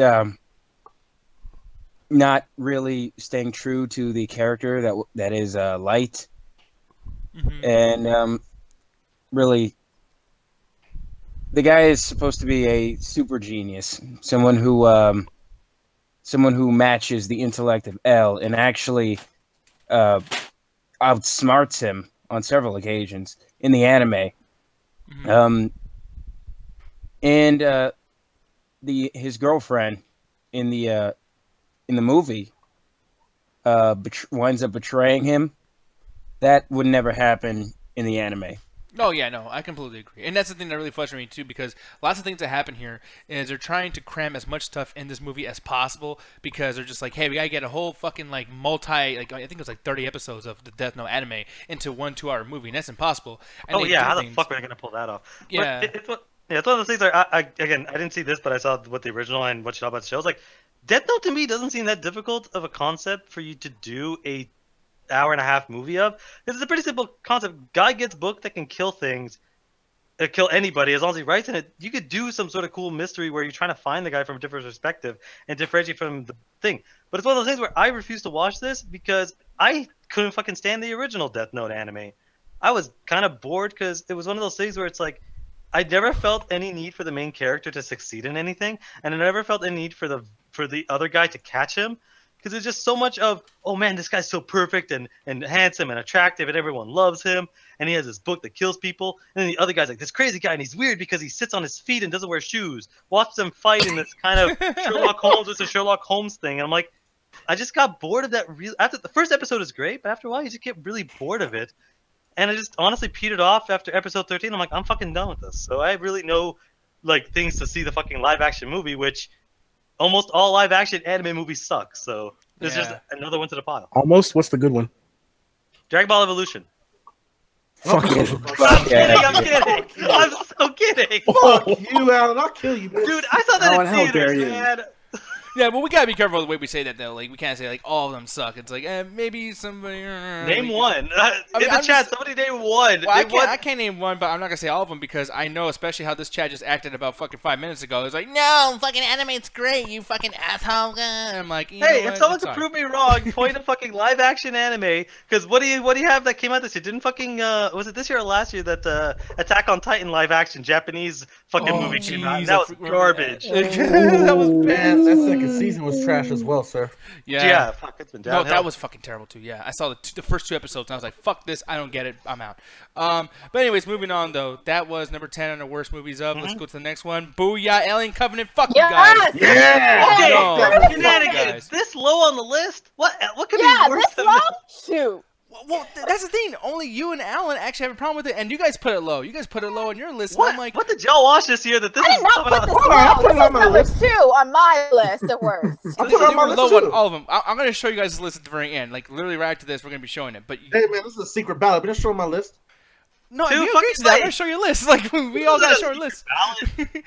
No, but that's the thing, though. Okay, so we talked about this a lot, but let me just tell the other side of it. Alien Covenant is actually okay. These motherfuckers, I don't know what the fuck they were expecting. It's a fucking alien movie. Apparently, Fuck you. garbage is an expectation that you should expect with an alien movie. Aliens and fucking... and that's Yeah, it. it had. Okay, man. No, we've had like 5 movies of aliens. Man, I put this on my words for Listen, a very this thing specific goes reason. Is it-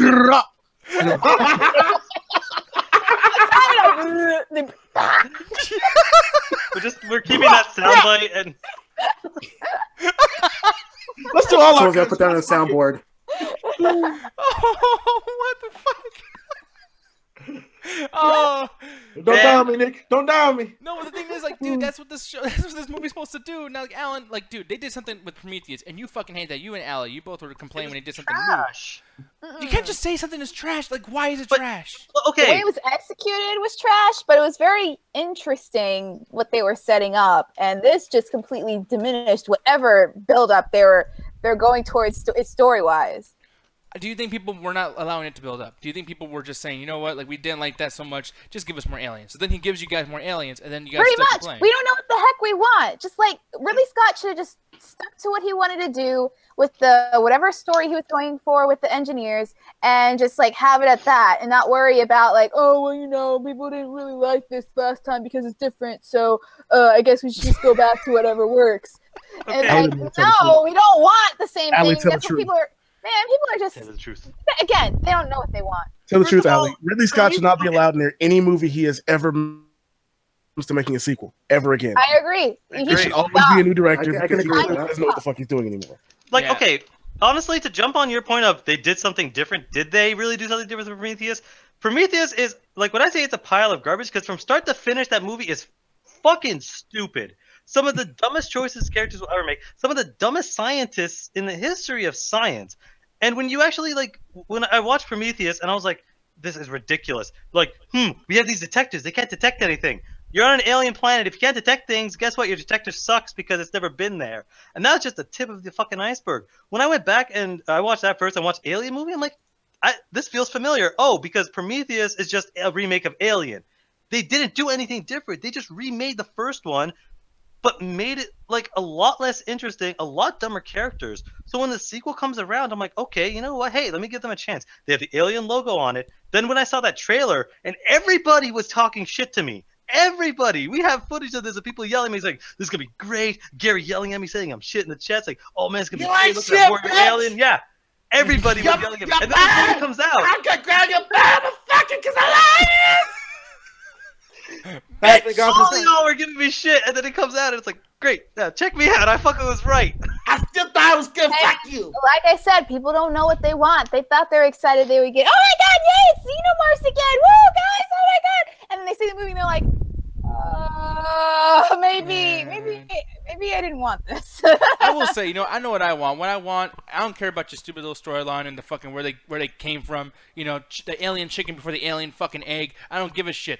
I want aliens. Have the thing come out the fucking mouth and go and then the whole fucking thing happens. Bam. And then But you didn't even fucking like this movie we were watching it, because that's all. Because even with that, they didn't even do it where it's like in the originals or even some of the other ones they did a lot of practical effects, which made it feel real. There are times where it's like CGI white thing is slicing on the girl, and we're all laughing our asses off because even her reaction is like, I guess I'm being murdered.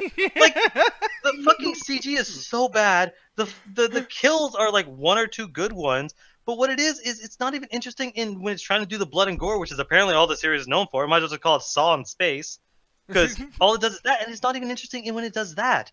It fails at everything it tries to do from every single step. It's not a cool science fiction movie. It's not a cool prequel to anything. It doesn't even have that cool visuals because everything's either CGI or garbage practical. Man, and the plot twist is so lame. It just ruins everything. Like, it ruins the first movies, the good ones. Allie, you didn't When you appreciate find out origins. You didn't appreciate the alien trying to get some booty? With No, himself? it did not. stupid. It was. I Oh, did yeah, not. y'all didn't appreciate that little scene where the alien's trying to grab up on that girl during the shower scene? She ended up killing the dude trying to get some? Man, That made This- no sense. Sorry, go ahead. I used to love Michael Fassbender, but now this is Do it. you remember that like him infamous scene? That infamous scene? No, about you didn't like him Michael making out with himself? Making out with himself, the fingering. Oh. I can't. Like, I really loved him, but he's been having too many duds that I can't wholeheartedly support him anymore, and it just Oh, yeah. makes me sad. It is Star sad. Wars and Michael Fassbender breaking her heart. Like you said, Yeah, breast friender. Like he's not a breast friend. Man, I don't give a fuck. I'm celebrating New Year's early. I'm drunk. Fassbender. But here we go, people. Here comes the next one. This will be a very, very short one, but That's Reigns. what she said. Shut up. Reigns, I hate this fucking movie. I watched this the other day. I am so mad about this movie. This is one of my it's not my number one, but it's very, very close to my number one of worst movies of the fucking year because I've been so hyped to see The Ring have a sequel to do something good. I've been waiting. What are you laughing at? I hope you never make the voting machines for America. I swear to God. What? Wait, what happened? I don't know if anybody put the rings besides just you. Exactly. This is a list How did it, wait, that's a good point. How did it get so Insane. high? Because It's rigged. John McCain got I've one showed you- vote. He is I've the president showed of the United States. You guys will see. I'll explain when we show our whole personal list. That'd be Because great. y'all Like, couldn't if- put more than fucking one at a goddamn time. Like, I'm sorry, but no, fuck y'all. So I anyways, can't wait. I can't wait to see this list. so anyways, over here, Reigns, this fucking movie, like this, for one, what they tell you what was gonna happen in this trailer does not fucking happen. Basically, what they're saying, in the trailer, and that's one scene that happens at the very, very end. Is literally that's a spoiler, by the way. Like, you're not supposed to know that happens. That's the spoiler. Boom, spoiled. So great. But on top of that, Because too, so many though, people are gonna go see this movie now. yeah, like man, We'll fuck do it for this. the next viewing If you're party. gonna see this Fuck it. movie now, fuck you. Like, tell me, I'm gonna tell you right now. Like, Next viewing party. oh my god, dude. And then, man, don't put my people through that shit. But the thing is, what frustrates me about this movie too is like it actually had an idea that would have fucking worked. I remember writing scripts and little fucking things I wanted to do when I was a kid. Like, if I ever had to work on the Rain, I love this idea of the Rain and that little girl on the TV and the VHS and all the enchanted shit that goes on with it. And I always put in my fucking scripts or whatever, like, man, wouldn't it be cool if, like, something happened and it went viral on either the internet or in a plane or something, and they had to, like, survive on a plane with that fucking girl chasing everybody, killing them one by one. The trailer does that, but in the movie, it's the beginning of the movie, and you never see it again. It's literally 2 minutes, and you don't even see anyone die. It just, the girl comes out of the fucking TV, just like the trailer, and that's it. And nothing else happens throughout the whole fucking movie. Okay, Like- I got a question. Do they put her on a DVD? Is she on a streaming service? Streaming or do they just say, service. seriously? What Oh happened is man, they had this to go is into Final great. Cut Pro. They had to go into Final Cut Pro. Or no, actually, it looks like Windows Movie Maker. to Wait, be are honest. you fucking? They have to edit this? No, because what Did happened she is have to she pay for enchants. Willie's Windows Maker? I just want to make sure I wasn't the only one. Wait, what happened? Pay- Did she have to pay for it too? Oh no, stupid ass. Oh. No, basically what happens is they Oh, find that a way happened. to Okay. they find a way to regulate this like it's just a regular disease of like seeing the girl, like that's a disease. So they have these things called tails, and what a tail is somebody who watches it for you, so you don't have to die after 7 days, which makes sense Wait, why would you watch it in the first place? to find out about her, which they don't find out anything. So then, yeah, fucking stupid. So This is then, great. I'm loving this. I don't know what you're saying, man. This sounds like a great movie. so with all these people purposely watching the fucking movie, purposely watching it, it gets into a backstabby thing of like, you can't trust people because you have to trust that somebody is willing to watch that shit again to help you out. You have to trust that somebody will risk their lives just so you don't pass the 7 days where you end up dying. Is this the thing, but with the ring? Thank you. It's things. This reminds me of the thing where it's like you don't know who's who, you don't know who to trust. Please tell me that at one point, so they're using Final Cut Pro, they just made a GIF, and that's what people watch instead of the whole fucking movie. No, well, it's funny because apparently people watching this whole thing, and then when this one girl watches it, the thing is it's enchanted because the Ring Girl wanted this one person who doesn't know shit about the Ring or Samara, whoever the fuck died, etc. Yeah. They implemented this thing where you had to edit, and it's a layered thing. You had to put it into Photoshop, and there's you know how Photoshop has layers upon layers? Yeah. Yeah, there's a layer underneath the main layer, and you had to like reorganize that to be the top layer of the edited video. There's a video inside the video. And that's what's fucking people up, is the video within the video. You have to turn it That's into... what I go to the movies for. Fucking Photoshop lessons. Yeah, apparently. Yeah, you have to Adobe I'll Premiere that watch it. I need shit. to learn Photoshop, man. It pissed me the fuck off because, like, for one, it doesn't make no fucking sense because where was these editing programs, Final Cut 10 or whatever the fuck, when the VHS was around? You can't tell that story when this has been going on since the fucking 90s. It doesn't make sense. The technology is not the fucking same. So, you know, and by the way, too, I like when something happens, they get a phone call and it's from an old school phone. It's not from their cell phones. It's not from an iPhone or something, you know. So it's Rotary like, phone. yeah, it's from one of those fucking like hotel like ding ding ding ding ding ding ding ding phones. Like what the fuck? So, anyways, like I said, I don't want to go into a big old thing about this movie, but I fucking hate this film. I really, really do. They fucked up a franchise that you could do a lot with, and it ends off with like there's gonna be another one for sure. Like I don't know, man. I think the movie could do a lot, man. I want to see this movie, this train wreck of a So movie. annoying. But here we go with the next one, people. Bam, Baby Driver. Why the fuck was this up here? God damn it. Why? And people, once again, no one else voted this but Alan. I loved it. This is actually one of my top favorites, and it was on the list. So, tell me why you hate this. Man, because it's one of those things where it's like, I love the director Edgar Wright. Like, he's made some of my favorite movies. I love the Cornetto trilogy, you know, Shaun of the Dead, Hot Fuzz, and The World's End. I love the shit. I've seen, what was the fucking movie called? Scott Pilgrim vs. the World. I've seen that movie like 6 or 7 times. Because he always does, to me, he's like Zack Snyder, but not as crazy. So he always does these cool interpretations, these cool imaginative stuff. He always uses the template of film to do really interesting, like out of this world stuff, almost like live action cartoons. A lot of his movies, and I like watching it because I like seeing the crazy stuff he can kind of do with film. And with this, to me, like the first 30 minutes of this movie is great, and then once it ends, it just goes on to meandering. It goes on to we just have to make up the rest of the plot to do this, and characters are in the movie just to cause problems. Like Jamie Foxx's character is the same character as John Bernthal, who leaves at like 15 minutes into the movie and never comes back. And it feels like John Bernthal said, "Fuck this, I'm leaving." Jamie Foxx does the exact same role, and it just feels so rushed, and it feels like there's no love made into this movie. So after a while, I'm just like, I am bored of this fucking movie. There's nothing interesting here. The best way to sum this up is it's La La Land meets Transporter, and it's just as boring as I made it sound with those. Yeah, man, and I actually really like this movie a lot. I understand everything from where Alan's coming from, but yeah, man, Ruthless, did you actually watch the movie at all, dude? Yeah, I did watch the movie. Yeah, what'd you think about this, man? You know, it was like kind of average and inoffensive to me. I didn't hate the movie. I didn't like the movie all that much. It was just kind of like the music choices were interesting, but it was a lot of, all right, look, let's get the obvious stuff. No major city has like traffic that needs to get through as they do in the course of this movie. Oh yeah. But so forgetting all that, like I don't know. I just didn't. It did feel like, you know, the whole John Bernthal leaving bit was annoying. I thought Kevin Spacey was just there for a check, which he apparently was, to pay off the next person he was going to diddle. So I didn't feel. I felt like the director's heart's in the movie, but no one acting in the movie really gave a shit. Like enough of a shit to make me really enjoy the movie all that much. I just didn't care. Like by the whole reason why he has the music playing is interesting, but I don't think they handled it in an interesting way. Like his love interest really was like had any point to her other than to just be there. It was inoffensive. I would watch it if it were just like randomly on TV and I was in a hotel room, but I'm not gonna go out of my way to watch it again ever. Yeah, no, and neither I don't know if it makes it worthless for me because I just don't care. Yeah, and I understand that. I mean, like me, I enjoyed a bunch of things about it, but everything that Alan and Ruthless just said are absolutely right. This is a very forgettable movie, but it's just, for me, the reason why I put up my best, which you guys didn't see that on the main MCA top list, but it's just, when it is fun and when it is doing cool things, it's fucking a blast. And this is a movie that I really wish I would have watched at a movie theater. But aside from that, no, I'm not going to watch this again. Fuck no. I'm too goddamn busy, and it's not worth my fucking time. It's not really worth yours, and Alan just straight up just found this shit annoying as fuck. So yeah. I totally get that, but people, let's move on. And booyah, Ghost in the Shell. Oh, yeah. I'm so glad this made it, because a movie I forgot came out this year. God.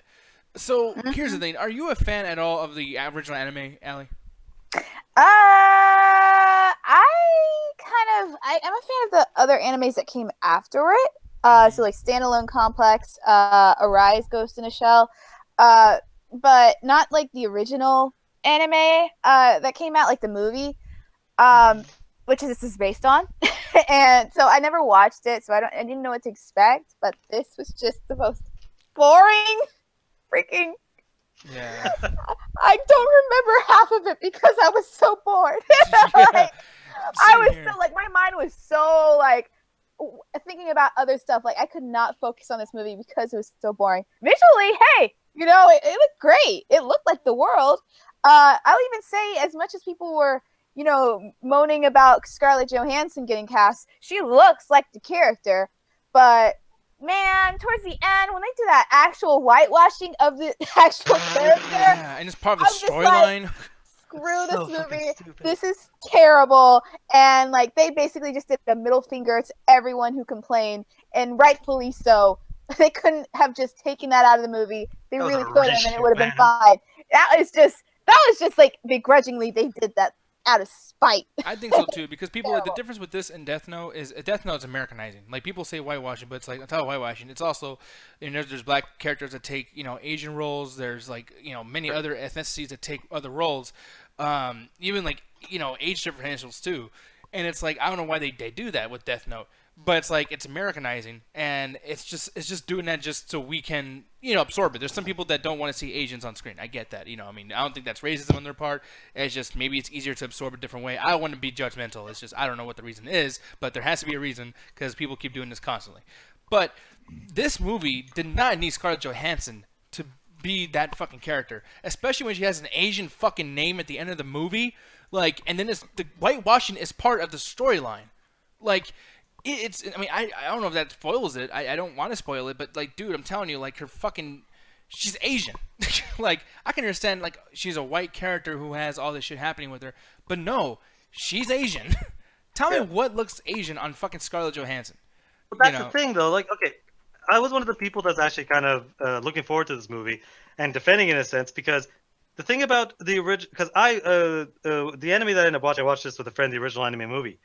I was honestly bored to fucking tears because of just every line of dialogue is some existential bullshit. All the action is all right, but I saw where all the inspirations came from, like Metal Gear and The Matrix came from that movie. I'm like, okay, cool. I love those stuff, but I just could never watch the original or enjoy it. So when this was coming out, I'm like, I never saw the controversy because, to me, the character never looked Asian.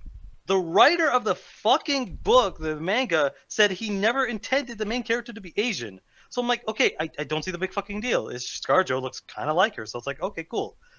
But when I saw the movie, I was just like, okay, all this has to be is not as boring and existential as the first one. It was somehow worse than the original anime, and I don't understand. There was no cool action scenes. There was nothing interesting in the world. They just talk about things and then forget about them, and it has nothing to say about anything, and it feels like this movie was just edited to hell, and there's no actual point to this movie existing. Yeah, it's just a bunch of scenes. It's just a deal on. I've been sitting here quiet the whole time because I was like, man, I didn't see this movie. As you guys are describing, I was like, wait, hold on. You were there. We watched this all on a rap together. Yes! I forgot. You were there. I forgot that I saw this movie. This is how so fucking bored I was, y'all. I'm not gonna give it a proper review because I didn't see this shit in my mind still. But apparently, I was there. Yeah, you were there. You were there, man. It was all of us, and it's one of those things where a bad movie being bad, like, you know, something like The Room where it's terrible, you can laugh at it, you can point it out, you can make your own kind of commentary. When it's boring and you just have a bunch of people just staring at each other because we have nothing to fucking say, that to me is a fucking crime. No, it really is, dude. This movie pissed me the fuck off, man. So that's the reason why it's number 6 on our best, our worst of, holy shit, our top 10 worst movies of the year. It's number 6. Let's see what the next one is. Bam! See, now, I didn't choose this. I did not choose this. Guardians of the Galaxy 2. I did not. Let me put this right on my boy. Man. Right there. The chat hates me already. You're just like one last nail. Pa. I'm sorry, man, but no. People are saying, I don't know how to do my math, motherfucker. No. Like, take it, bro. Like, why is this movie so bad? Because this is, you're number 1, correct? Yeah. This is to me. Yes. Yeah, very few, like, I'm obviously super passionate, so I yell about everything. But this is one of the few times where I was legitimately, like, pissed off at a movie. Because I like the first one. I really enjoyed the first one. I was like, okay, it has some flaws. It doesn't really do everything that I want in a superhero movie. But I still enjoyed it. It took itself seriously when I needed to, and it had jokes when it needed to. Everything there was a balance of seriousness to jokes. With this one, it felt like they were like, oh, man, DC makes everything so serious. Everyone hates serious. Let's do the complete fucking opposite and make the jokiest movie possible, where you can't even in any way, shape, or form try to have a serious moment in there, because as soon as a character tries to have a serious moment, this feels like a fucking shitty parody movie made by Friedberg and Seltzer, because every single time there's supposed to be something going down, the next second later, we got to put a joke in. Like, they go on to this Taserface joke for 5 fucking minutes over the course of the movie. They do all of these fucking jokes. The start of the movie has Baby Groot dancing for 5 fucking minutes while a cool action scene's happening behind. And it just feels like all of this is just some parody bullshit without any sort of actual plot. But when the plot comes on, it becomes a different movie for 20 minutes and then goes back to, well, we got to keep making people laugh every few seconds. It's like an Austin Powers or a fucking parody movie it becomes. Yeah, man, and I don't know, this movie, I didn't watch it, by the way, too, and I know the chat over there is saying, yes, I'm so triggered right now, you know, Alan's probably... Come at me, man! But, yo, like, Ruthless, like, did you watch Guardians of the Galaxy 2, man? I did, I actually saw it in theaters. Yeah, so what'd you feel about it, man? How wrong do you think Alan is? I mean, he's not wrong. There are some serious issues with the movie. I don't know that it should be anywhere near the top on the worst of list. Because I've seen a lot more movies this year than probably Alan ended up seeing. So yeah. I can get it if you didn't see as many, but it feels like somebody was trying to make a parody of Guardians of the Galaxy, and so you do like it's all these choices of like stuff you would expect. Like, I think the main actual plot is really good. I'm trying not to ruin it by saying why certain characters are there, but the whole Star-Lord's dad thing, I think, is actually really interesting, especially how they use that to kind of get some characters into the Guardians for the course of the movie. But yeah, I didn't like it anywhere near the first one, and I don't think it actually might be the worst Marvel film this year. Oh, I disagree. That Ragnarok. No, like here's the thing. I'm not saying I can go with you if you think that Ragnarok's worse, but I don't think that I would personally call Ragnarok worse. Okay. That's all. Like, I'm not saying it's worse than Ragnarok, or it's definitely better than. They're definitely just pliable. Like, if somebody made the argument this is the worst Marvel film this year, I'd be like, all right, that's fair. Yeah, which makes sense, and I understand that fairness. Now, Allie, you did see this too, right? Yeah. Now, how do you feel about Alan saying that this is, one of the worst movies of the year? I can't argue against him. I see a lot of his points, and I agree with them.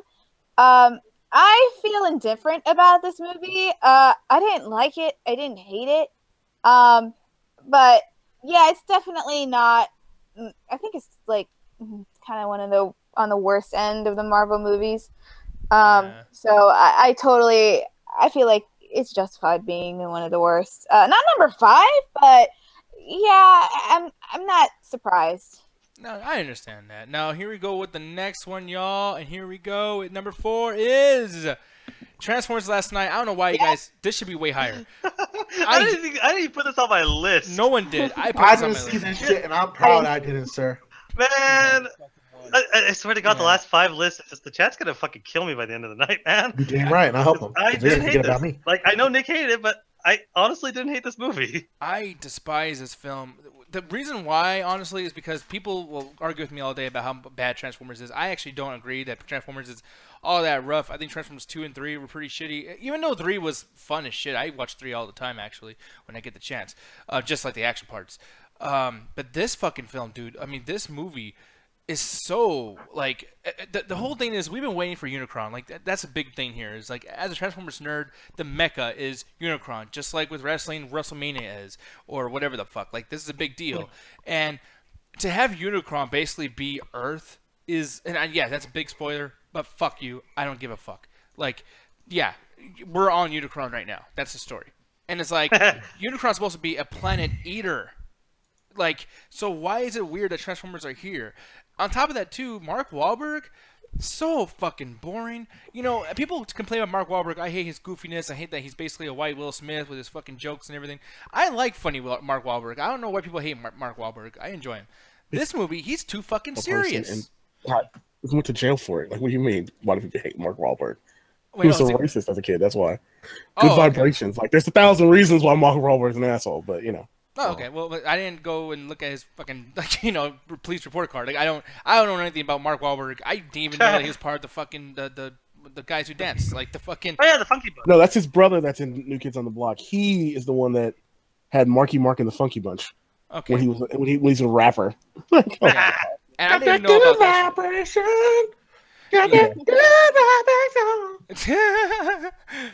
Please Google that when you are having a bad day. Watch Mark Wahlberg try and dance. I'm good. I respect Mark Wahlberg. I can't go back and watch that shit, man. His only good movie was it Boogie Nights? No, I was a Boogie. I am on nothing, and I'm very proud about that because that showed me naturally fucking up. No, but the thing is like, and I mean, I can't say I respect him now that what Ruthless said, although I will, look it up and see, I can't just form my opinion on what somebody tells me. I mean, obviously you can respect that, Ruthless, but like, I won't say I respect them, but I will say, like, as far as movies go, because that's all I really care about with this stuff, because most people that I like, especially the way, like, Louis C.K., he was my #1 comedian. Now the motherfucker's jacking off in front of women, so it's like, I don't know. Yeah, it's like, I'm scared. Please, something don't go wrong with Bill Burr. God damn it. But the thing is, like, this movie, he doesn't even do the shit that I like about Mark Wahlberg. Like, where's stupid, funny, you're jackass Wahlberg? No, this is like, responsible fucking, speak sense Wahlberg. I'm like, who wants that? Like, the happening Mark Wahlberg's then. Yeah. Okay, whoa. He's not the happening Mark Wahlberg. He's more like the shooter Mark Wahlberg. Yeah, I hate that Mark Wahlberg. I like the shooter. That's why I'm like Mark Wahlberg movie. I like how you guys are talking about different Mark Wahlbergs, like he has an acting range. I know, yeah, like yeah, but it's like it's not as wooden or as crazy. But it's like, yeah, Nick hates the fuck out of this, and probably most of the free world hates it. But It's one of those things where it's like, what the fuck did y'all expect with this? It's called Transformers Dude, I told you I 5. was not expecting Bumblebee is the reason why slavery doesn't fucking exist. Hey, Wasn't he also fought expecting that Nazis. bullshit. He also fought Nazis. Yeah, and he I fought love that fucking scene Nazis. because it was hilarious. No, this, for one, they just went back in time, years and decades and fucking where the fuck, just to appropriate not just one culture, but everybody's All culture. of them. Fuck everyone's culture that ever existed just for Transformers culture. It doesn't make any fucking sense. And you guys say you like Anthony Hopkins? That old fucking I love move. Anthony Hopkins. I don't like Anthony Hopkins at all. He's boring. It's not. Cinephiles will watch that fucking movie and go, isn't it funny that Anthony Hopkins is acting so silly? No, it's not funny. I don't watch his movies. He's boring as shit when he's serious. And he's worse when he's trying to be fucking funny. Like, I don't like Anthony Hopkins. I don't fucking, I hate this movie. I really fucking do. And this is my number one most hated movie of the year. I don't know how y'all did not vote this movie to be anywhere near your... Oh, you didn't watch it. That makes sense, actually. Well, yeah, probably. Most of them didn't watch it. Or I liked it, so I didn't put it on the worst, though. How the fuck do you like that? Oh, God. But I have some taste sometimes, man. But, yep, moving on. Bam! Moving Call right me along. by your name. Man, this should be way higher. Yo! I'm okay with this. I'm I totally I'm okay. okay with this. I love you with this. I hate this movie so much. I really do. Y'all tripping. So, okay, you know what? Before you even go off on it, defend it. Why should it not be number one even? Not alone number 3, but like, why do you think we should not have this on the list? I'm curious. Because Call Me by Your Name is actually like a realistic approach to a budding romance that happens over the summer. It's beautifully shot, and the relationship feels very realistic. And I know it's not everyone's cup of tea, and yes, it does drag. I will say that there's definitely a good portion that could have been cut out. But other than that, I think it's really, if you like slice of life movies, this is really enjoyable. But I don't think it's definitely not one of the worst. I think It's it's one of very the well fucking done. worst. I was glad to It see. is not. It's very good acting. Directing's good. Y'all tripping. No tripping in here at all, man. It's Kevin Spacey's origin story. We wanted to know exactly what he was like early on. Yeah, I don't know. And like this whole situation with these two, by the way, like I like how people make big fucking deals about these movies. That's like, oh, they shouldn't do this particular thing. It's kind of weird when this like older man's with this younger girl, etc. So let's like make it worse and have the fucking young boy be underage, and then these weird ass fucking scenes. Like I said, Kevin Spacey's origin story. Yeah. Man, Nick, you're not even getting into half of it. I remember this specifically because I wanted to share this with you guys on the show. I don't care if this is fucking spoilers. Fuck this movie. There's literally a dialogue towards the end of the movie where the guy goes, "What you had was beautiful. Your older man with a younger man. That is one of the most caring, open, intimate relationships between two people can ever have." This is the father talking to the son who was just molested by an older professor. This is something that I wish I had. I had an opportunity and I never took it. What you had was beautiful. It was special. It was the most awesome bond you could possibly have. I swear to God, me and Nick were like, yo, is this a pro-pedophile movie? It's like Nebula supporting this shit? I don't know what the fuck, dude. And the thing that frustrates me too is like it puts the protagonist on the fucking antagonist. Like, let me tell you why. Like, usually in movies, especially romantic movies, when the guy's being a douchebag and doing something villainous, and there's villainy in a situation, he's not caring about other people, usually gets his comeuppance at the end. Something usually happens, and whatever. Oh, and Adrian saying how about that peach scene? Yes, Adrian, thank you very much. The peach scene. Oh, we'll get to that in a fucking minute. Peach scene. God damn it. But no, dude. And then this fucking, like, the situation where he's a cheater, he's taking advantage of a little boy, which basically is like rape in a sense. Like, really, the kid doesn't know what the fuck he's doing.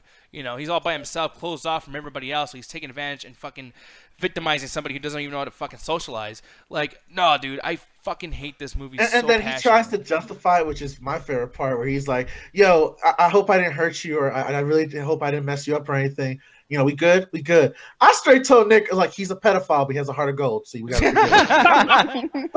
What the fuck do y'all watch? No, rape is okay if you're in love, Ganja. Like, what the Remember, fuck? it's one of the purest relationships you can have. This is straight out of fucking one of the old school Greek mythologies, man. Oh, and Ganja, why don't you tell Chris Brown's asking in the chat after he beats the fuck out of Rihanna? Why don't you tell him what the peach scene actually is? Oh, I'm so glad you asked, Chris. So the peach scene is after this dude who is lonely, hasn't had a relationship in a while. He eats in this peach, tears it apart, throws the shit on the floor. By the way, all the food's on the floor. He looks at it, memorized by the peach. Oh, yeah. thinking Beautiful about peach. it. And slowly he just trails it down his body, and it doesn't show it all the way, but I'm more than sure homeboy fucks the peach. Oh, yeah. And as he brings the peach back, he looks in disgust and horror, puts it on the shelf, right? Then the boyfriend, who's a pedophile, comes through and teases to eat the peach the whole time, to the point that everybody that was watching was like, "Oh, no, don't do it! Oh, no!" We were literally cheering on the kid that was being molested to steal the fruit back. Yeah, I hate this. Anyway, I hate this movie so much, man. The dancing, man. I'm sorry, I didn't mean to say it like this, but they're white peopling the whole fucking thing. You know, these dudes are just dancing around, the horrible fucking dance sequences with this white dude. Like, I hate that shit when it's like, ooh, goofy white guy, look at him go. Like, it's not funny. I don't find the shit funny. I don't find an old fucking dude trying to be cool with all the young people funny. It's not fucking funny. It drives me up the fucking wall. I hate this movie with a passion. Allie, I'm sorry. And Alan, you I avoided the fuck out of this because I heard the premise and I was like, yeah, y'all have fun without me. I'm not fucking watching this. Yeah, man. And Julian says he's going to watch it. No, and I actually recommend people who are into the art movies to watch it, because apparently when you're into art films from A24, you must really like fucking incest and statutory rape, because that's what all these fucking movies do have the goddamn time. This is Handmaiden Part 2. Like, I'm sorry. I hate this fucking thing. I really do. I really, really do. But yeah, that's basically all about that fucking movie. I'm sorry. I'm just... that fucking film. Call Me By Your Name, ladies and gentlemen. It fucking sucks. Next. One day Army Hammer will make a good movie. One day. Maybe. But here we go, people. It's number 2. Colossal! Man! Thank you, Nick fucking This is Diaz. the second movie on this list that I forgot we watched. I hate this movie too! I wish I watched this. Oh, no, you do No, not. don't It watch was the this. biggest waste of 2 hours. Oh my Oh. god. And Julian, I'm sorry. And but- Julie's in the chat. That's perfect. Yeah, Julian, I'm sorry, Julian, but no. No, baby. Wait, it was Colossal Animals. What was that other movie that we watched because of Julian that everyone fucking hated at the same time? I feel like there was a third one. I'm not even sure, man. But you know what, dude? I'm actually going to do something I didn't think I was going to do. I'm actually going to bring Julian on really, really quick. Julian, you better look at your goddamn double toasted page. I'm going to send you a link. Oh, What's yeah, up? just make everyone forget that they hate me and then bring someone else in. No, because I'm not trying to fight or anything. I'm not going to fight. I'm just going to hear. Because anyone with a fucking. I'm not going to say anyone with a brain. Anyone who's. Goddamn, I'm trying to say this nicely. Anyone who's normal in our way? You're getting worse. You're getting worse. Anybody that likes film should not really be watch a this fan of this movie. because there's not much going on. Yeah, and it's kind of like, you know, I need to hear what Julian says, because if we don't hear what he says, it's going to be fucking us just shitting on it completely. Which, speaking Honestly, of that, I don't know which one it was worse, honestly, when it comes to being the most boring fucking film. oh, by the way, as far as points go, when I was doing this list, it was a tie. I just put one up just to Tie do with it. who? Who else voted for this? No, like me and Ganja. But I'm saying like on our top 10 list, Oh. as far as like numerically, this and Call Me by Your Name was a tie. I didn't know what to Oh. pick either, Ganja. It was gonna be either this or the last one. That was gonna be 2 or 3, because these both movies were so equally bad. And I will start off with just saying, like, this movie, it's a monster movie basically, but it's not really a monster movie. It's more of a like I don't even know, like a metaphor movie, if that's even a thing. Do they have metaphor movies? Yeah. Yeah, it's no. What it is all one giant metaphor that whatever these characters do and inflict upon themselves within a circle, the monsters act out as well on the city around them. So it's basically just like giving these people who are complete assholes the power of God, which I don't mind. But the thing is, this suffers from the same thing that Call Me Maybe. I see Call Me Maybe because I don't give a fuck. Call Say Me the by name Your right. Name. Stop calling Thank you, it Ali. that. Call Me by Your Name. It's one of those movies that I like. Movies that are deep thought, take on serious subject, taboo subjects, but don't you dare fucking bore me. That's not what I want out of a film. Yeah, and both of these fucking bored me, and that's the major sin for movies. Yeah, it's for me too, a major sin for movies. Now Julian's in here. Now tell us why we're wrong, but I disagree. But go right ahead, Julian. Joking. I mean, in my opinion, you are all wrong because the movie is it's an exaggerated, like, I don't know if art film is the right word, but it's just almost like a fairy tale. It's like Guillermo del Toro's style almost of the good that he does, but done in a more serious light almost. It's the whole movie's a metaphor for alcoholism and abuse, and I think it's really nice. I found it kind of relatable in certain parts, and I really like the characters. And I thought that the dialogue was really fun and well written. And I think that this movie is really rewatchable. Now, the things that you say about that, and as far as description-wise, those are not like opinions; those are facts. Like what you're saying, we will not argue with because yeah, it is a metaphor for all those things. Well, no, but I mean, like in a sense, though, like that's what the movie is intended, right? Like that's literally what's going for. So we can't really argue with that. I totally understand where Julian's coming from with that. But as far as quality in film, that's where the opinion comes in. And even right now, you didn't really like say a whole lot. Like you said it was relatable. Absolutely, I think it's relatable too for some people who drink, etc. But as far as entertainment-wise, explain to me, defend the fact that there's scenes where literally somebody is in a room, two people are in a room, and there's no dialogue, no music, nothing. They're looking at each other for fucking 2 minutes. So are we in spoilers? Oh, absolutely. Oh, fuck yeah. Oh, Fuck hell it. yeah. So this is I feel like- that's about, I don't know how long the movie is, but that's Like an hour and a half. an hour and 20 minutes into the movie, and they're having like a Mexican standoff, and it's a pretty intense Without movie guns. between the characters. They've been chasing after each other all night, and they're exhausted, and they're watching each other because he's holding over her head that she'll go destroy Seoul, Korea. And then that's what I love about the movie is that it kind of inadvertently creates this hierarchy of like a villain versus your classic hero. It's like, I will save the people. It's like, no, I will destroy the people. Like it's, I don't know, it walks that line of being a really serious story, but at the same time, you could look at it on another level and just be like, it's dumb. And I kind of like that. I don't know how else to describe it. Yeah, so I mean, you like the movie, we don't. I mean, because the thing is, like, all I can say is that it's boring, and I know that that's an opinion as well. You can't really argue that with like any kind of like actual base to base your opinion on. But like, there is scenes like people like this is not like me lying. There's scenes where literally they do this shit. Like this is like, you know, this is the shit people make fun of Jersey Shore for, and Jersey Shore is some trash TV. This is a more boring version of Jersey Shore, except without the hot chicks, without the fucking, without the loud, cool music that's making the scenes pop. It's just, you ever watch The Sims and just have the Sims do their thing? But imagine if it's real life. Like imagine if you're watching a movie like and that. it's The Sims. I think it's a little deeper than that, Nick. You know, someone dealing with, because this, what they're doing with that, to me, that was someone blacking out, and then the next day while they're getting fucked up, they're watching themselves blacked out. And I thought that was a really interesting character motivation to develop her. And I don't know, I highly recommend this movie if you haven't seen it, guys. It's really fucking cool. Both actors do amazing performances. Yeah. The one thing I will give Julian credit for is he really does, like, he's not spouting bullshit to you guys. He really does believe this about the film. I just, he and I have had this argument about this movie. No, seriously. He and I have had this argument about this movie in front of you all, so you already know how I feel about Colossal. I'm not going to retread that shit. But, like, Julian is honestly telling you what he thinks about the movie. So if you have a similar vein of thoughts, watch it. I will say watch it with a bunch of friends and get drunk, because it's going to be a better time.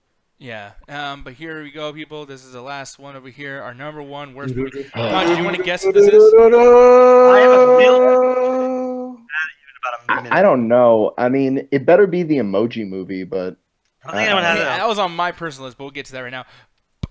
Star Wars: The Last Jedi, baby. Really?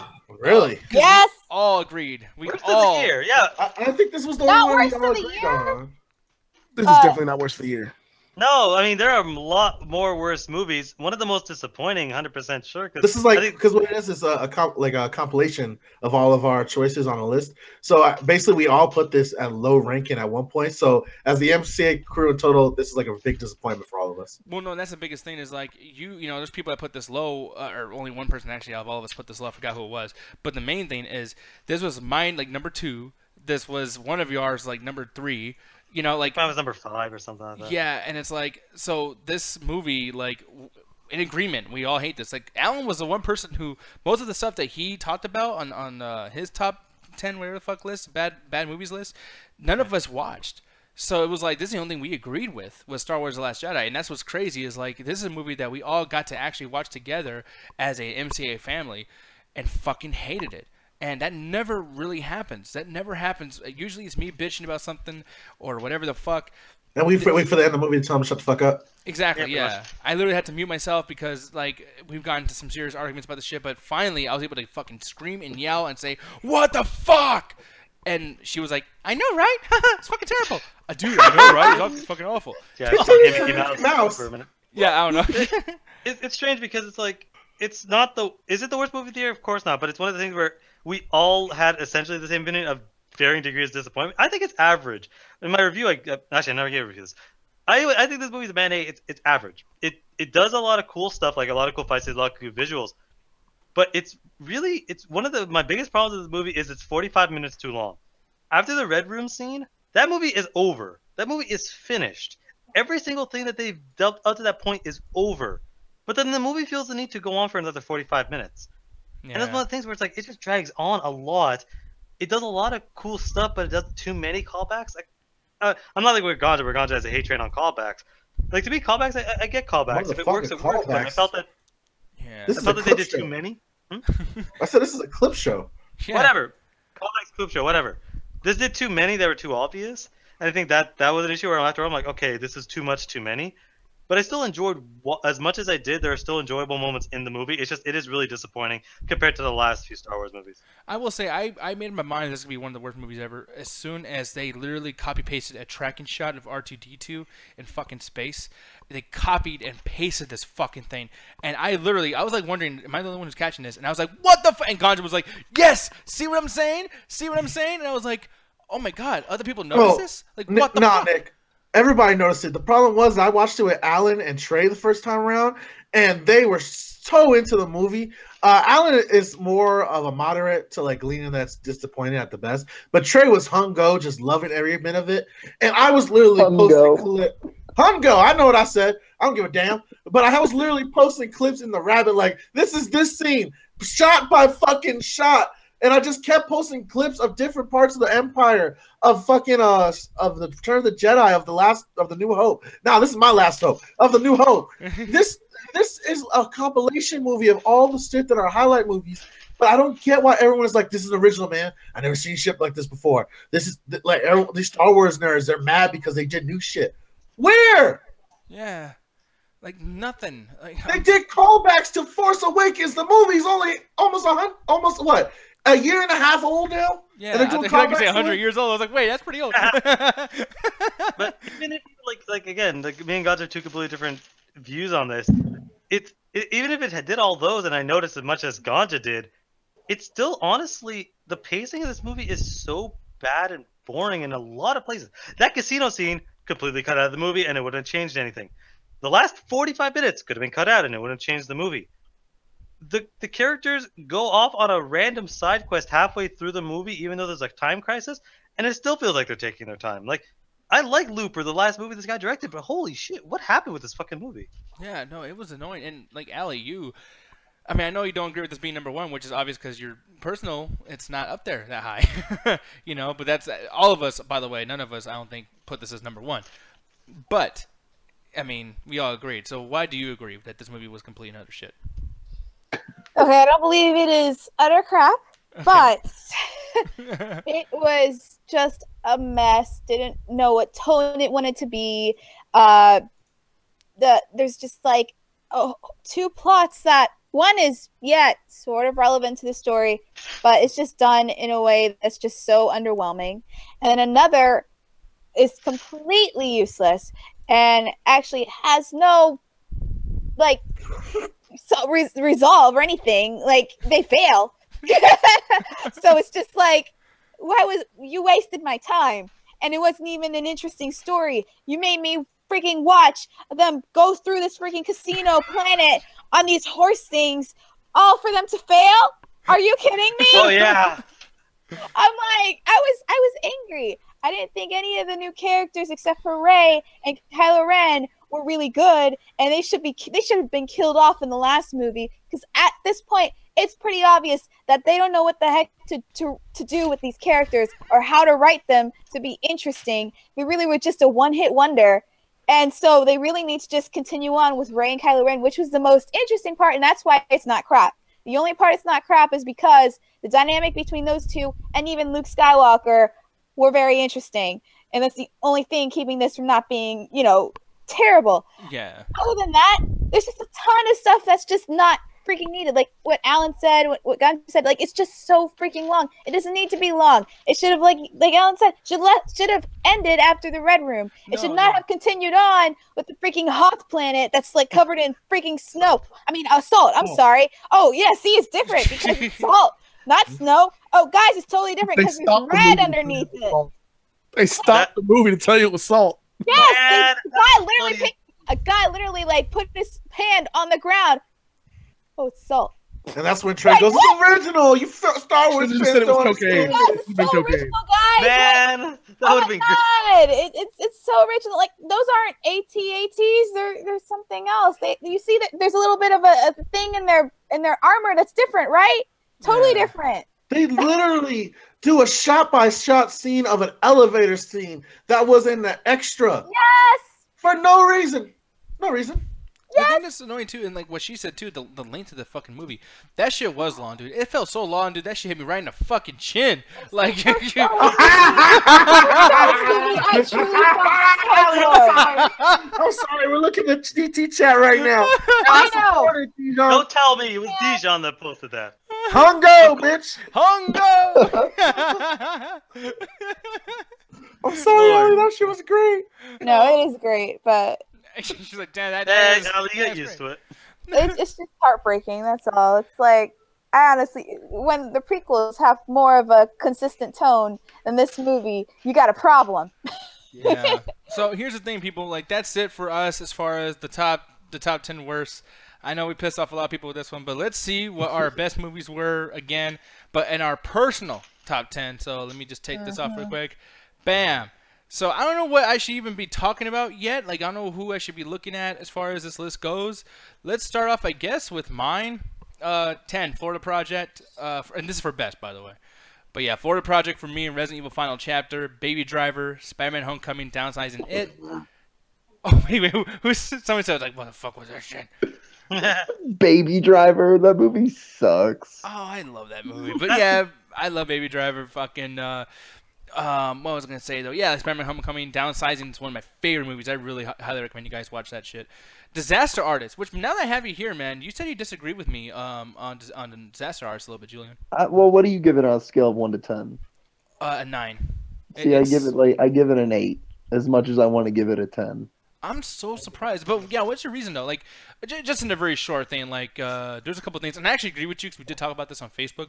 But just to reiterate, like, for everybody to hear, like, so my issues with it was that I love the book. I've read it 3 or 4 times now, and it wasn't as accurate as it could have been. And I think they just didn't go the extra weird mile just because they thought that people wouldn't buy it. But there's a lot of stuff in there that I wish they would have done that they didn't, and they kind of hurt the movie. And I thought that Dave Franco's casting was off, because one of the big things is Tommy and Mark have a very specific relationship. And what's his name? Greg Sestero is taller than Tommy Wiseau in real life. And in the movie, Dave Franco's like 2 heads shorter than him. So it's okay. And it's for kind of me, weird. yeah, There's lots of just accuracy stuff that they didn't get right. that makes sense. But yeah, and then like my number 1, Con Skull Island, which if you notice too, Alan's number 1 was Con Skull Island, and Ganja was number 6 was Con Skull Island. So we all agree with Con. That's why that was up so high. Hopefully everyone understands that. See, Ali? See, I'm showing you. It's right there and put up again. Fucking Alan number 1. Math, I agree. Number 6, Con Skull Island, and then number 1 for me, Con Skull Island. But yeah, I mean, who was talking real quick? I guess Ruth said something. Okay, oh no, my bad. No, I just hit my mic on accident there. Oh, okay. But anyways, no. So and then like Ganja, man. So I'm surprised that Dunkirk was even on this list, dude. I actually really enjoyed it. Yeah, man. And then War Machine. Yeah, what is War Machine, by the way? War Machine is a Brad Pitt film. It's basically a play on Petraeus when they were doing the Second Surge. And it's basically a combination of Petraeus and a few other generals that are known throughout history who have fucked up. And it's basically showing how much of a quagmire Afghanistan is, that they keep replacing a lot of these generals every year or two because either the presidents get mad with them or they feel like they're not accomplishing their mission fast enough. So it's just goes in deeper how much of a quagmire it is and how much the military does not know fuck what they're doing in Afghanistan and how everyone has a different approach to it. It even touches out how some of our allies have like sent like the most weirdest shit. At one point, like we have a goat that came from like Kazakhstan that has like a U.S. emblem on it. And he's like, yeah, that's one of our few and our brave volunteers right there. Yeah, and then as you guys can see over there, Alan has Kingsman 2, The Golden Circle. What? Yeah, and his number I 2. love the fuck out of it. Go to hell. Go to hell. I'm getting shit Go to all hell. night, man. Go ahead, you die. Go ahead, you die. I just heard that sucked so hard. Like, It was, and hey, looked every movie on there was an so action lame. movie. I love action movies, it man. sucked him hard enough, Julian. Good. It was fucking fun as shit, man. There's so many movies on my list that no one has on here. Oh, we believe you. Yeah, absolutely. We believe you 100%. Yeah. What about Blade Runner? No one. Wait, Blade Runner? Yeah, I do. It was all of our best, like overall as a crew. And for me personally, it's my number 3 favorite movie. Like I love Blade Runner 2049. What did it get on the top 10 list? Wasn't it like 5 or 6? Like it was pretty high up. Yeah, it's pretty high up. But yeah, no, I love that movie. Don't defend our list. No, but and then Allie, like I'm looking over here on Allie's. I Tonya, I really wanted to put that up. I actually really had fun with that movie quite a bit, actually.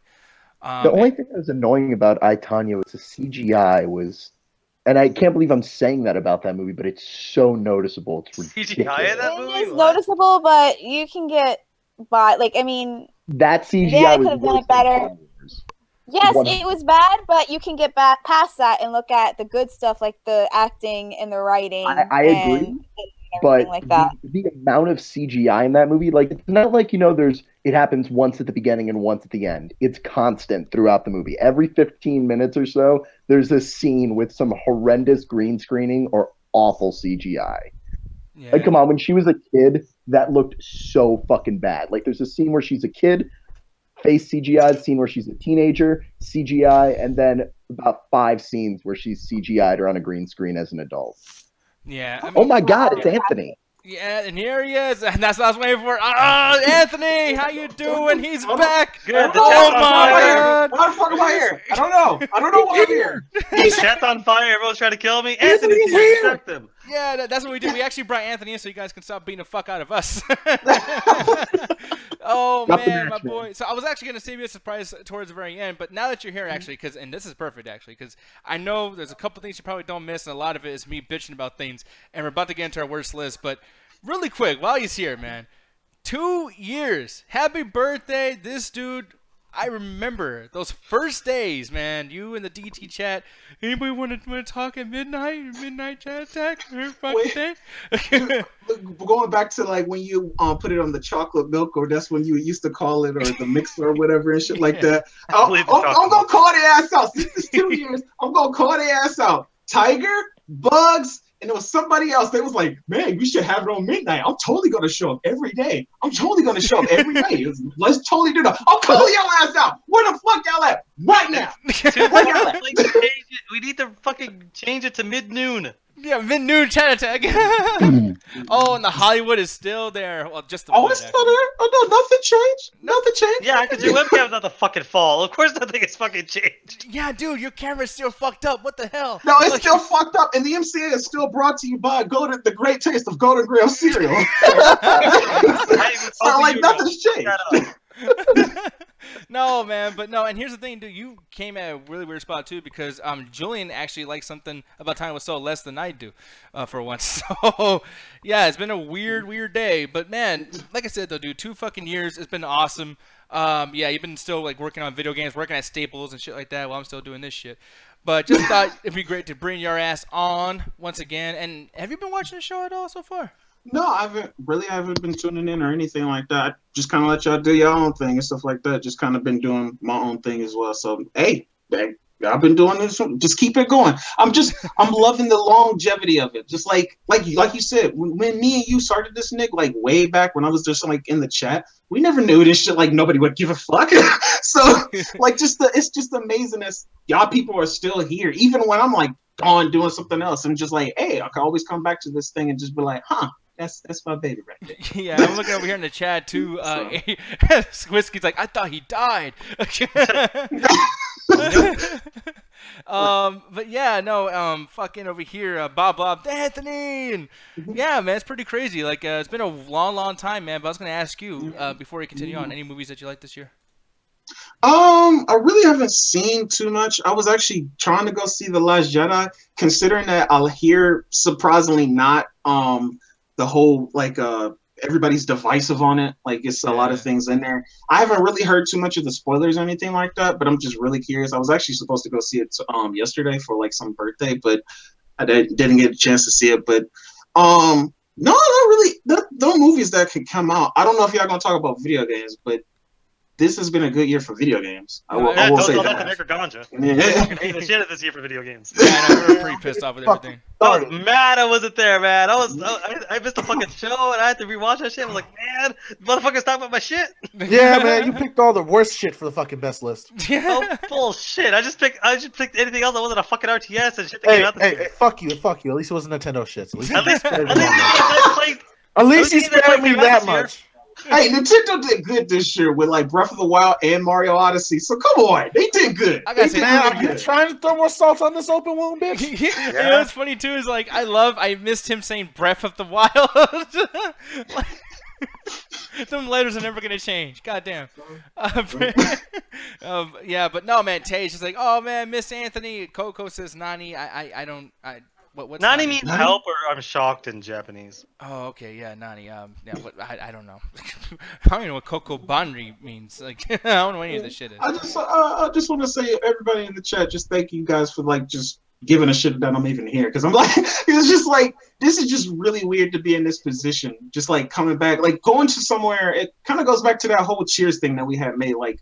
How long ago was that? That was a while ago. Yeah, about but just almost 2 years ago, actually. Yeah, almost 2 years ago. Just coming back, like this really does feel like that. Everybody knows your name, and for me just to come back and people like, oh, Anthony, like people actually give a shit. That means so much to me. Like that means a lot. No, man, and I remember that shit too. Like just dun dun dun dun dun dun. Like even Ganja had his mom saying everything too, which that was going to be our main theme song, by the way, and then we changed it. But anyways, no, I'm gonna go ahead and show this over here really quick too. So yeah. As you guys see, that's our thing right there. That's our list for the top best. Now let's go to the worst really quick. Booyah, right there. Now that's who you can blame. I'm going to leave it on this window for a second too. But for me, yes, Transformers Last Night. I fucking hate that movie. But I'm yeah. the only one here that voted Jumanji for worst of the fucking year? Yeah, you are. That fucking movie was trash. Yeah, you're the only one saying that. Nick, I think you fucked up my list. I'm sorry, buddy. How can I have the worst and the best at the same fucking time? I'm sorry. Hold on. Did you watch Pause, motherfucker, pause. We got on Alan earlier in the docks for fucking up, and you literally fucked up your own setup, motherfucker. I thought you would have noticed. No, like we were about to crucify Alan backstage. Meanwhile, you were about to. Y'all did crucify me. Y'all did do it live. No, actually, hey, bro. Karma, bitch. Hey, Ganja. Actually, you know what I'm gonna do, man? I'm gonna change this while you're looking.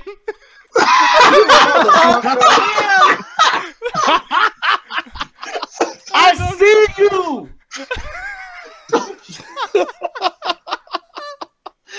By the way, in case you're wondering, the yelling is still part of the show. This is how we do it behind the scenes. We just yell at each other until shit gets done. You fucking hate, man. I just didn't watch anything this year, man. We just made it up. Oh, man. I'm looking at the DT chat too. Fucking Wesley saying, "God damn, Nick hated a lot." Yeah, I actually have it 15. Yeah, we have to hold him back. Yeah, man. No, 15 for me. I know that's a lot. Damn, mine takes up the whole fucking screen on the left side. You have 15 movies? Did you just put every movie you saw this year? Wait. I'm looking at the list. Why do I see The Handmaiden on there for some reason? Oh, God, shit. The worst of the year every year. I know, yeah, I was going to put that in American fucking Beauty. But no, I'm looking over here, too. Thor Ragnarok, dude, I'm sorry, but God damn it. Anyone who fucking likes Thor Ragnarok can kiss my ass. I fucking hate that film so much. Jesus, man. I'm sorry. I like how the screen had nothing but Anthony's fro in it. Oh, I love it, man. I love it. No. But I mean, like, Julian, okay, like, you are the big perpetrator. I can't talk. What? Shut up. But he's always not really liking these lists and everything. Like, okay, looking at this now, I mean, are you understanding more so where the top 10 worst came from, man? No, where, I saw 47 meters down. Like, that was worse than Bright? No. Wonder 47 Woman. meters down. Is that the sequel to 128 hours or something? Yeah, well, it's a sharp movie. It's a wannabe Jaws. Oh wow. Yeah, yeah. it Nick, really I gotta is. give you some credit, bro. I gotta give you What's some real credit right now. I'm looking at your list. Your number 6 is All Eyes on Me. It should have been higher, but thank you for putting it out there because that movie is Yeah. horrible. No, oh my god, that movie is so fucking bad. Well, you know what? Like, it's one of those movies where it's not. At least it doesn't look cheap, and bravo for that shit. There's But- an iPhone in the fucking movie. Like, there's legitimately an iPhone in the movie. Like, can we do? This is not a joke, people. What? I'm not kidding. There's an iPhone in the movie. Oh That's yeah, so I remember bad. that shit. Man, we were making our list, and he was checking it twice, like the good Santa Nick is. This Not motherfucker twice. literally got mad at us because none of us put All Eyes on Me, or whatever the fuck that Tupac movie's called. Oh, He ranted for like 5 minutes. He's like, "Why y'all didn't see that trash? Y'all, Ganja, you love hip hop. Why didn't you go see that?" Dude, you told us it was bad. Of course, I'm not gonna go fucking see this movie. oh, you have the shit on your list. I didn't watch Death Note because everyone said it was garbage. I didn't watch Thor because you fucking yelled at everybody who watched Like it. now, I know for the list next year, I have to watch the trash films too. But I'm learning, baby. I'm learning. What No, about 'cause all my uh, movies on this side over here, you know that they're complete garbage. Like, man, I really wish I could have just did the whole list based on my shit. Because how the fuck was not Smurfs on there? Like, Smurfs: The Lost Village is one of the worst fucking movies I've ever seen, and I only saw like so much of it. I had to keep leaving the room. I literally had because to. you watched Smurfs, man. What the fuck were you expecting? Yo, I may never say this again, but Nick, I love your fucking list, bro. Thank you so much. See, people, I'm not I crazy. really do. Like, I You disagree on are Wonder crazy. Woman, but most of your list is basically, yeah, I'd say the I same. like that backhanded compliment though. He's just Yo. like, I might never say this again. Like Yo, you come on, actually like, are right. You know the truth, like Nick and I disagree a lot. You're But calling shit with my like- Smurfing movie, motherfucker? Oh, you son of a bitch! You got a Smurf. Wait. You're calling with my movie, motherfucker? Why? Because I got nieces and nephews now, and they like to give me No, that random doesn't shit. say what's in your room. Because Within arm's reach. I keep shit that kids give to me. Why are kids giving you things? That's like some Subway shit. Like, okay, Jared, all right. Why?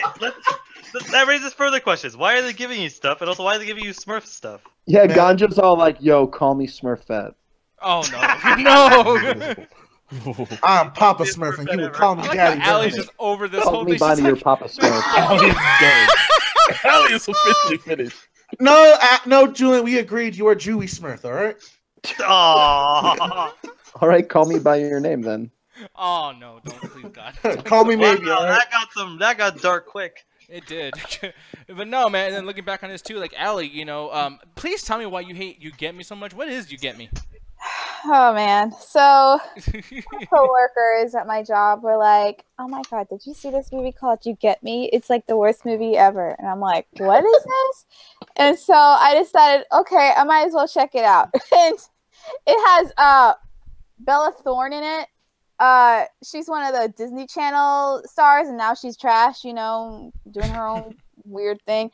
And this movie is like, this girl has this obsession with this guy, and it This gets guy. like, and it gets crazy, and it's just like the worst movie I saw this year. It was like the worst acting, the worst freaking like just editing is so typical. And this girl, I just can't. Like, everything about this is just like, wait, you guys are stupid. Like, why are you doing that? Like, man, I words cannot express how bad. Adding it to the list. You guys just have to see how bad it is. Okay. But yeah, man. It's on Netflix. It's just, But I'm looking over here too. Alan hated Jumanji, Welcome to the Jungle. We're gonna say this. Okay, now we're gonna do an MC versus Alan thing really quick.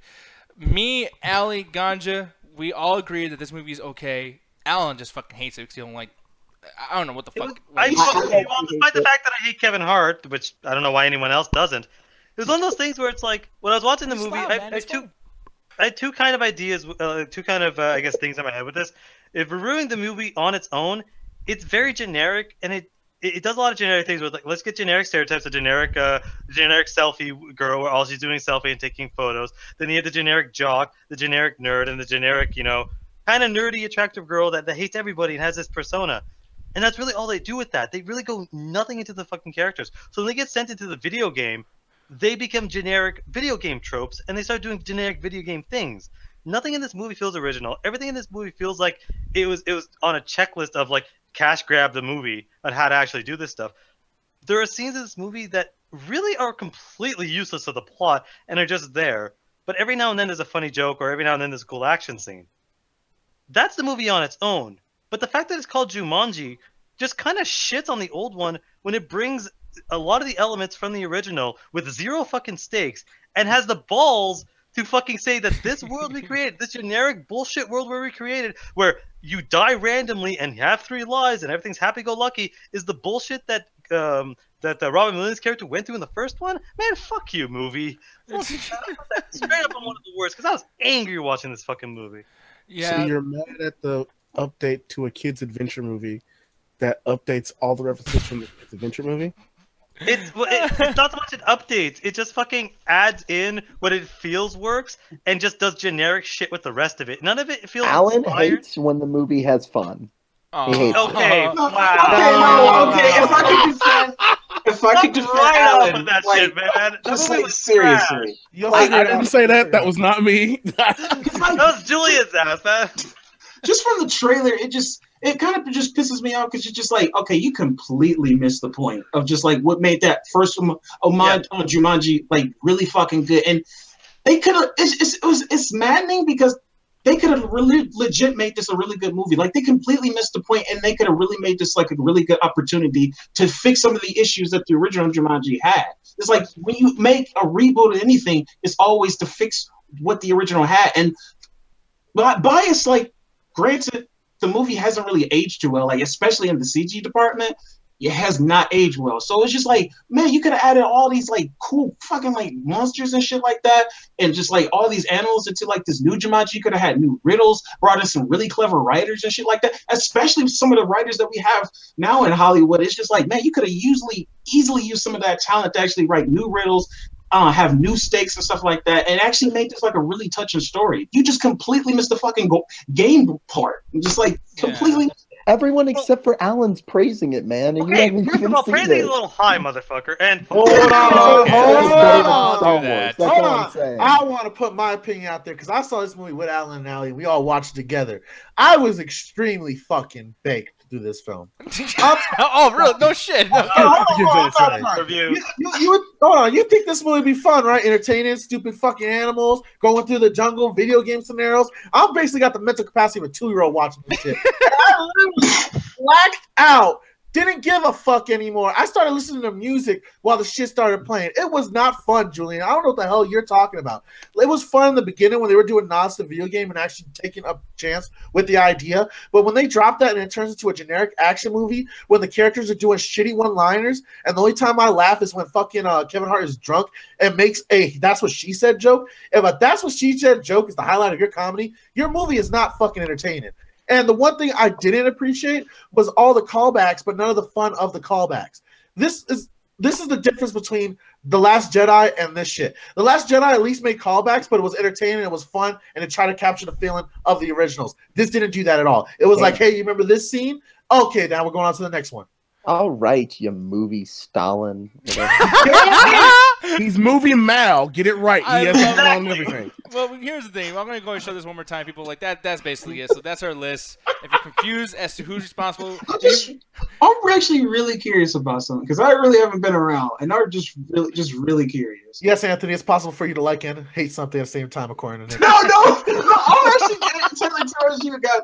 What is the?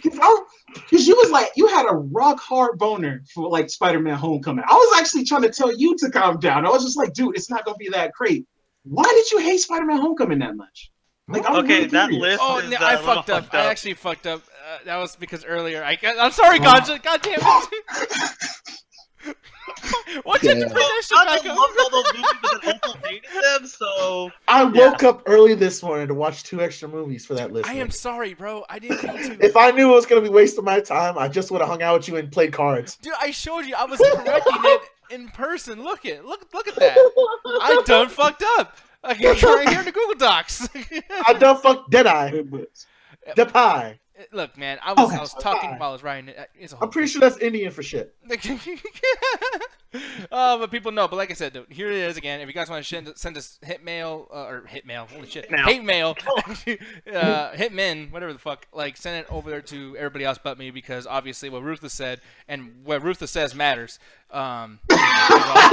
So you just have to pay for them first. Yes. But Ruthless, no, like, hey, he agrees with me, and I hold a lot to that. So yeah, fuck you guys. Me and Ruthless, the team together. He committed the crime with me. So, anyways, aside from that, I will say, man, it's been awesome. It's been 2 fucking years doing this shit, and the reason why I brought Anthony on is basically just to thank him, because, dude, if it wasn't for you, you know, I wouldn't have wanted to do this shit, etc., the whole fucking thing. And I just want to, like, take a trip back memory lane really quick, dude, because I'm looking at this. We were not very good at thumbnails. No, hey, Mexican Batman is a treasure. What the fuck? No, but it's just weird. Like, we came from before this. I shut the fuck up. That just goes to show you that we was like so uncultured back in the day too, because it's just like, oh my god, a Mexican Batman is Mexican. Like, oh my god. We're just like, yeah, what the fuck? Yeah, if he's So Mexican, on a why? page that has anal chocolates, you key in on the Mexican Batman. Yeah, well, I'm sorry, dude, but come on, like, No, keep scrolling down. It gets better, Nick. Why don't you show all you the can stay levels there, on man. this? It's all good. Edible Anus by Yeah, Penguin yeah. Farms. Oh, we're not done, baby. Keep going. Keep going. Oh, What the fuck? Oh, remember that classic, Alley? What the fuck am I looking at? Allie, I'm so sorry. You're right next to a big pair of titties over here. I think, shout her out. face next to that. Shout out to 90s too, like the original Four Horsemen, because that was back when he was editing the videos, if I remember correctly. Yeah. If that video in particular, I think he actually edited. Shout out the 90s if he's in the chat. I don't know if he's in the chat or not. But yeah, man, but it's really cool to see what things have actually, you know, come down to. And even so, man, it's surprising that we even got to this point. This used to be our fucking intro. People in the chat can probably hear it, and I have the music on. But that was our intro, and we've come a long way, man. No, we have. No, we. I just want to say this too, just like I said again, just thank you to everybody in the chat for just giving a shit and just like making this launch off like it pretty much did. Just thank you to Ganja, Ali, Nick, and Trey. You guys, you know, do the ringside hangout, and you still continue to do this shit too when you know, like I'm not around and stuff like that. But just thank you guys, because just man, this. Like it almost makes me brings me to tears almost, because it's just like holy shit, like we got people to actually care and come on and stuff like that, and to the point where you actually get people coming on and be like, yeah, what did you do to, like, you know, cure you from long, or not cure, but just like, yeah, you guys helped me, you know, get friends and shit like that, help me meet people, you helped me go to like other places that I never thought I would show up to. Adrian, like, is Adrian in chat? What's up, sweetheart? But like Adrian pretty much saying like she was like having like a really bad time with stress and stuff like that. Her doctor saying like, yeah, if you don't get this under control, you can have a serious problem. And I was like, what did you do to like cure it and shit like that? She was just like, I started doing the MCA, started hanging out with you guys. Like stories like that speak to me. It's like, holy fuck. Like we had like such an impact on some people's lives. Like going to Austin, seeing Ruthless and stuff like that, seeing people wear our shirts and our merchandise and shit like that. It's just like, what, like, we are really fucking fortunate people. And as always, like the community shit like that, y'all know that whole spiel. But just like never take this shit for granted, man. Just never take this shit for granted. It's from what I've been experiencing, just going out here in the real world, I guess, quote unquote, these moments are far and fucking between. So yeah, please cherish this shit, man. Like, yeah, and also people don't do a show in Google Hangouts on Air. That's the main thing. If you're gonna learn anything, that shit sucks ass. But yeah, man. I mean, just memories and stuff too. I mean, I remember just us hanging out with Julian doing this 24-hour fucking monkey with a gun and shit like that too. You know, so it's like, I don't know, man. It's just cool to have you all here still. It's like, I would think at this point you motherfuckers would be like, okay, yeah, like Nick's an asshole, fucking Alan's wrong. Ganja hasn't given me weed. So, wait, when the fuck did we start getting Chris Brown to watch the show? Well, the thing is, Rihanna is like, hey, stay in your fucking room. Kick him out of the house. We're part of his probation period. There's community service for the community. It's community service. Oh, but yeah, people, but it's gonna be that time. So Ganja Guru, I'm gonna have you do a couple things, but before we do that, man, Anthony, you want to join us for the ending of the fucking like what we used to do, man? The battle cry, sir. Yeah, can I just say it, like, because I know we don't do this, but for the after hours, I just wanted to say those lies, man, because it's just been so long. Can I do it? Can I do it? No, but people, we about to go into the after hours. This is the last call on bullshit and good times. So people, if you want to get inside the after hours, I don't know if we're going to send you guys a link or the link in the thing, but just in case if you fucking forgot it, I want you to look on the left side of your fucking screen. It's going to be a box. It's going to be blinking red and yellow, red and yellow. You click that box, it's going to open up. You get your fucking bus pass out. You wait for the bus for 45 minutes. And fucking snow. Okay, we gotta stop him. He's The bus pass out. You wait in the fucking snow for 45 minutes. You get on that bus. You get that train. You go all the way to fucking work. You sit down. You mop those fucking floors, and then you go to fucking Walmart. You get fucking Stranger Things season 1 on Blu-ray, and then you're fucking good. Yes. Damn, I missed you, Anthony. God damn it, that feels so good to say. Oh my head. That's gonna be it. Ganja Guru. It's that 3, time, 2, 1. Attack! Oh my goodness. Oh fucking man. How's it gonna get? Oh no. What the hell is that shit?